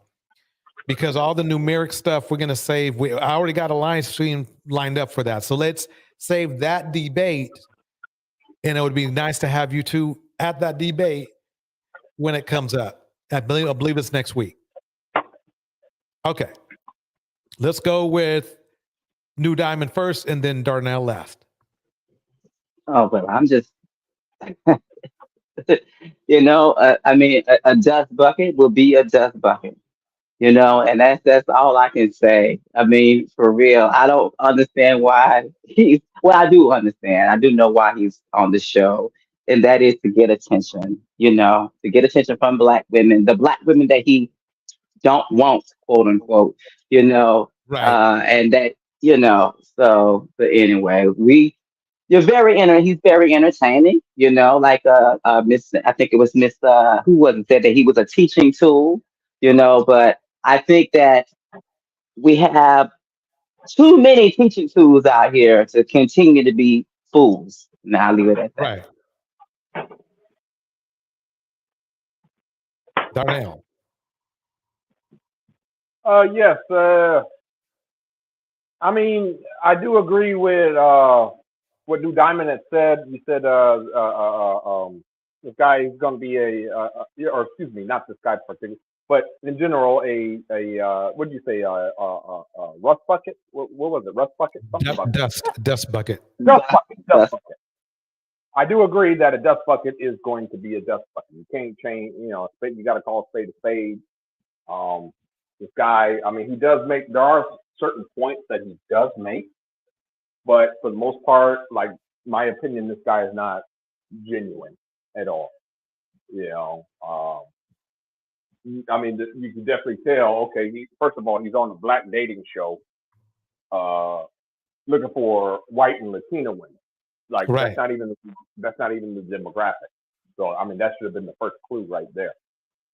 You know, so you know, when it comes to this guy, but I mean, he does make certain valid points that okay, and you know, again, this is not to say that you know single moms are never going to find a husband. That's not true, but it is a little bit more difficult when you have liability and you're looking for a certain caliber of man. It's going to be a lot more difficult because you got to remember you're competing, like it or not. You're competing with other women that may not have the same liabilities that you have. All right. Shout out to Mystic Moon. Mystic Moon, have a good sleep, everybody. Give her a hand of applause. I understand what you're saying. I think he really, when it comes right down to it, I think, Chris Lake came on here to insult black women. He came on to Kendra's show to insult black women. It's nothing good. There's nothing productive on what he said that's going to help him get anybody. He came on here to insult them. And he did because he has an ugly soul. And that's the problem that a lot of black men are having, is because not only is women going to see him having an ugly soul, but since he hangs out with a certain group of men, those group of men, whether they want to be seen as ugly or not, are going to be seen as ugly. That's pretty much all I got to say. I'm going to kick the beat. Here we go.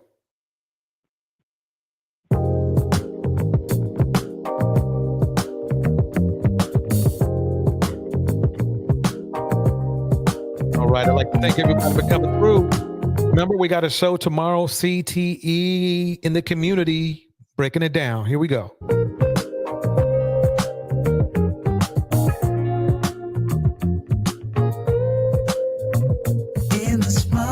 In the house, Phoenix Soul, RGD, New Diamond, Darnell, Blessed DNC, the Rap Girl, Can't Get Laid, Andy Red, Mistress Newbie, RCD, no need to say. Elvieto Press, Richard Mouton, I follow to the edge of it all. Blessed DNC, to the edge of it all. The Racket Girl. So tell your good night, 'cause I'll find no matter what. King Lucifer. Yeah. Susceptible night before the moment flies. Bring this down just a touch. So tell your good night, 'cause I'll find no matter what. Susceptible night before the moment flies. It's not a problem, 'cause I know what I'm getting into. Yes. Yeah. Nothing can stop me, 'cause I'm addicted to what you and I realize. Lead the way, I follow. No need to say, we'll be out there. Speaking knowledge. I follow. Kevin, the lifestyle guy. To the edge of it all. So tell your good the enlightened friend. 'Cause I'll find no matter what. Yeah. Susceptible night before the moment flies. Before it flies. So tell your good K Brown. 'Cause I'll find no matter like to thank everybody for coming through. Yeah, Swanko. Yeah, you're a little bit late, my man. Catch us on the next one. Everybody, have a good night.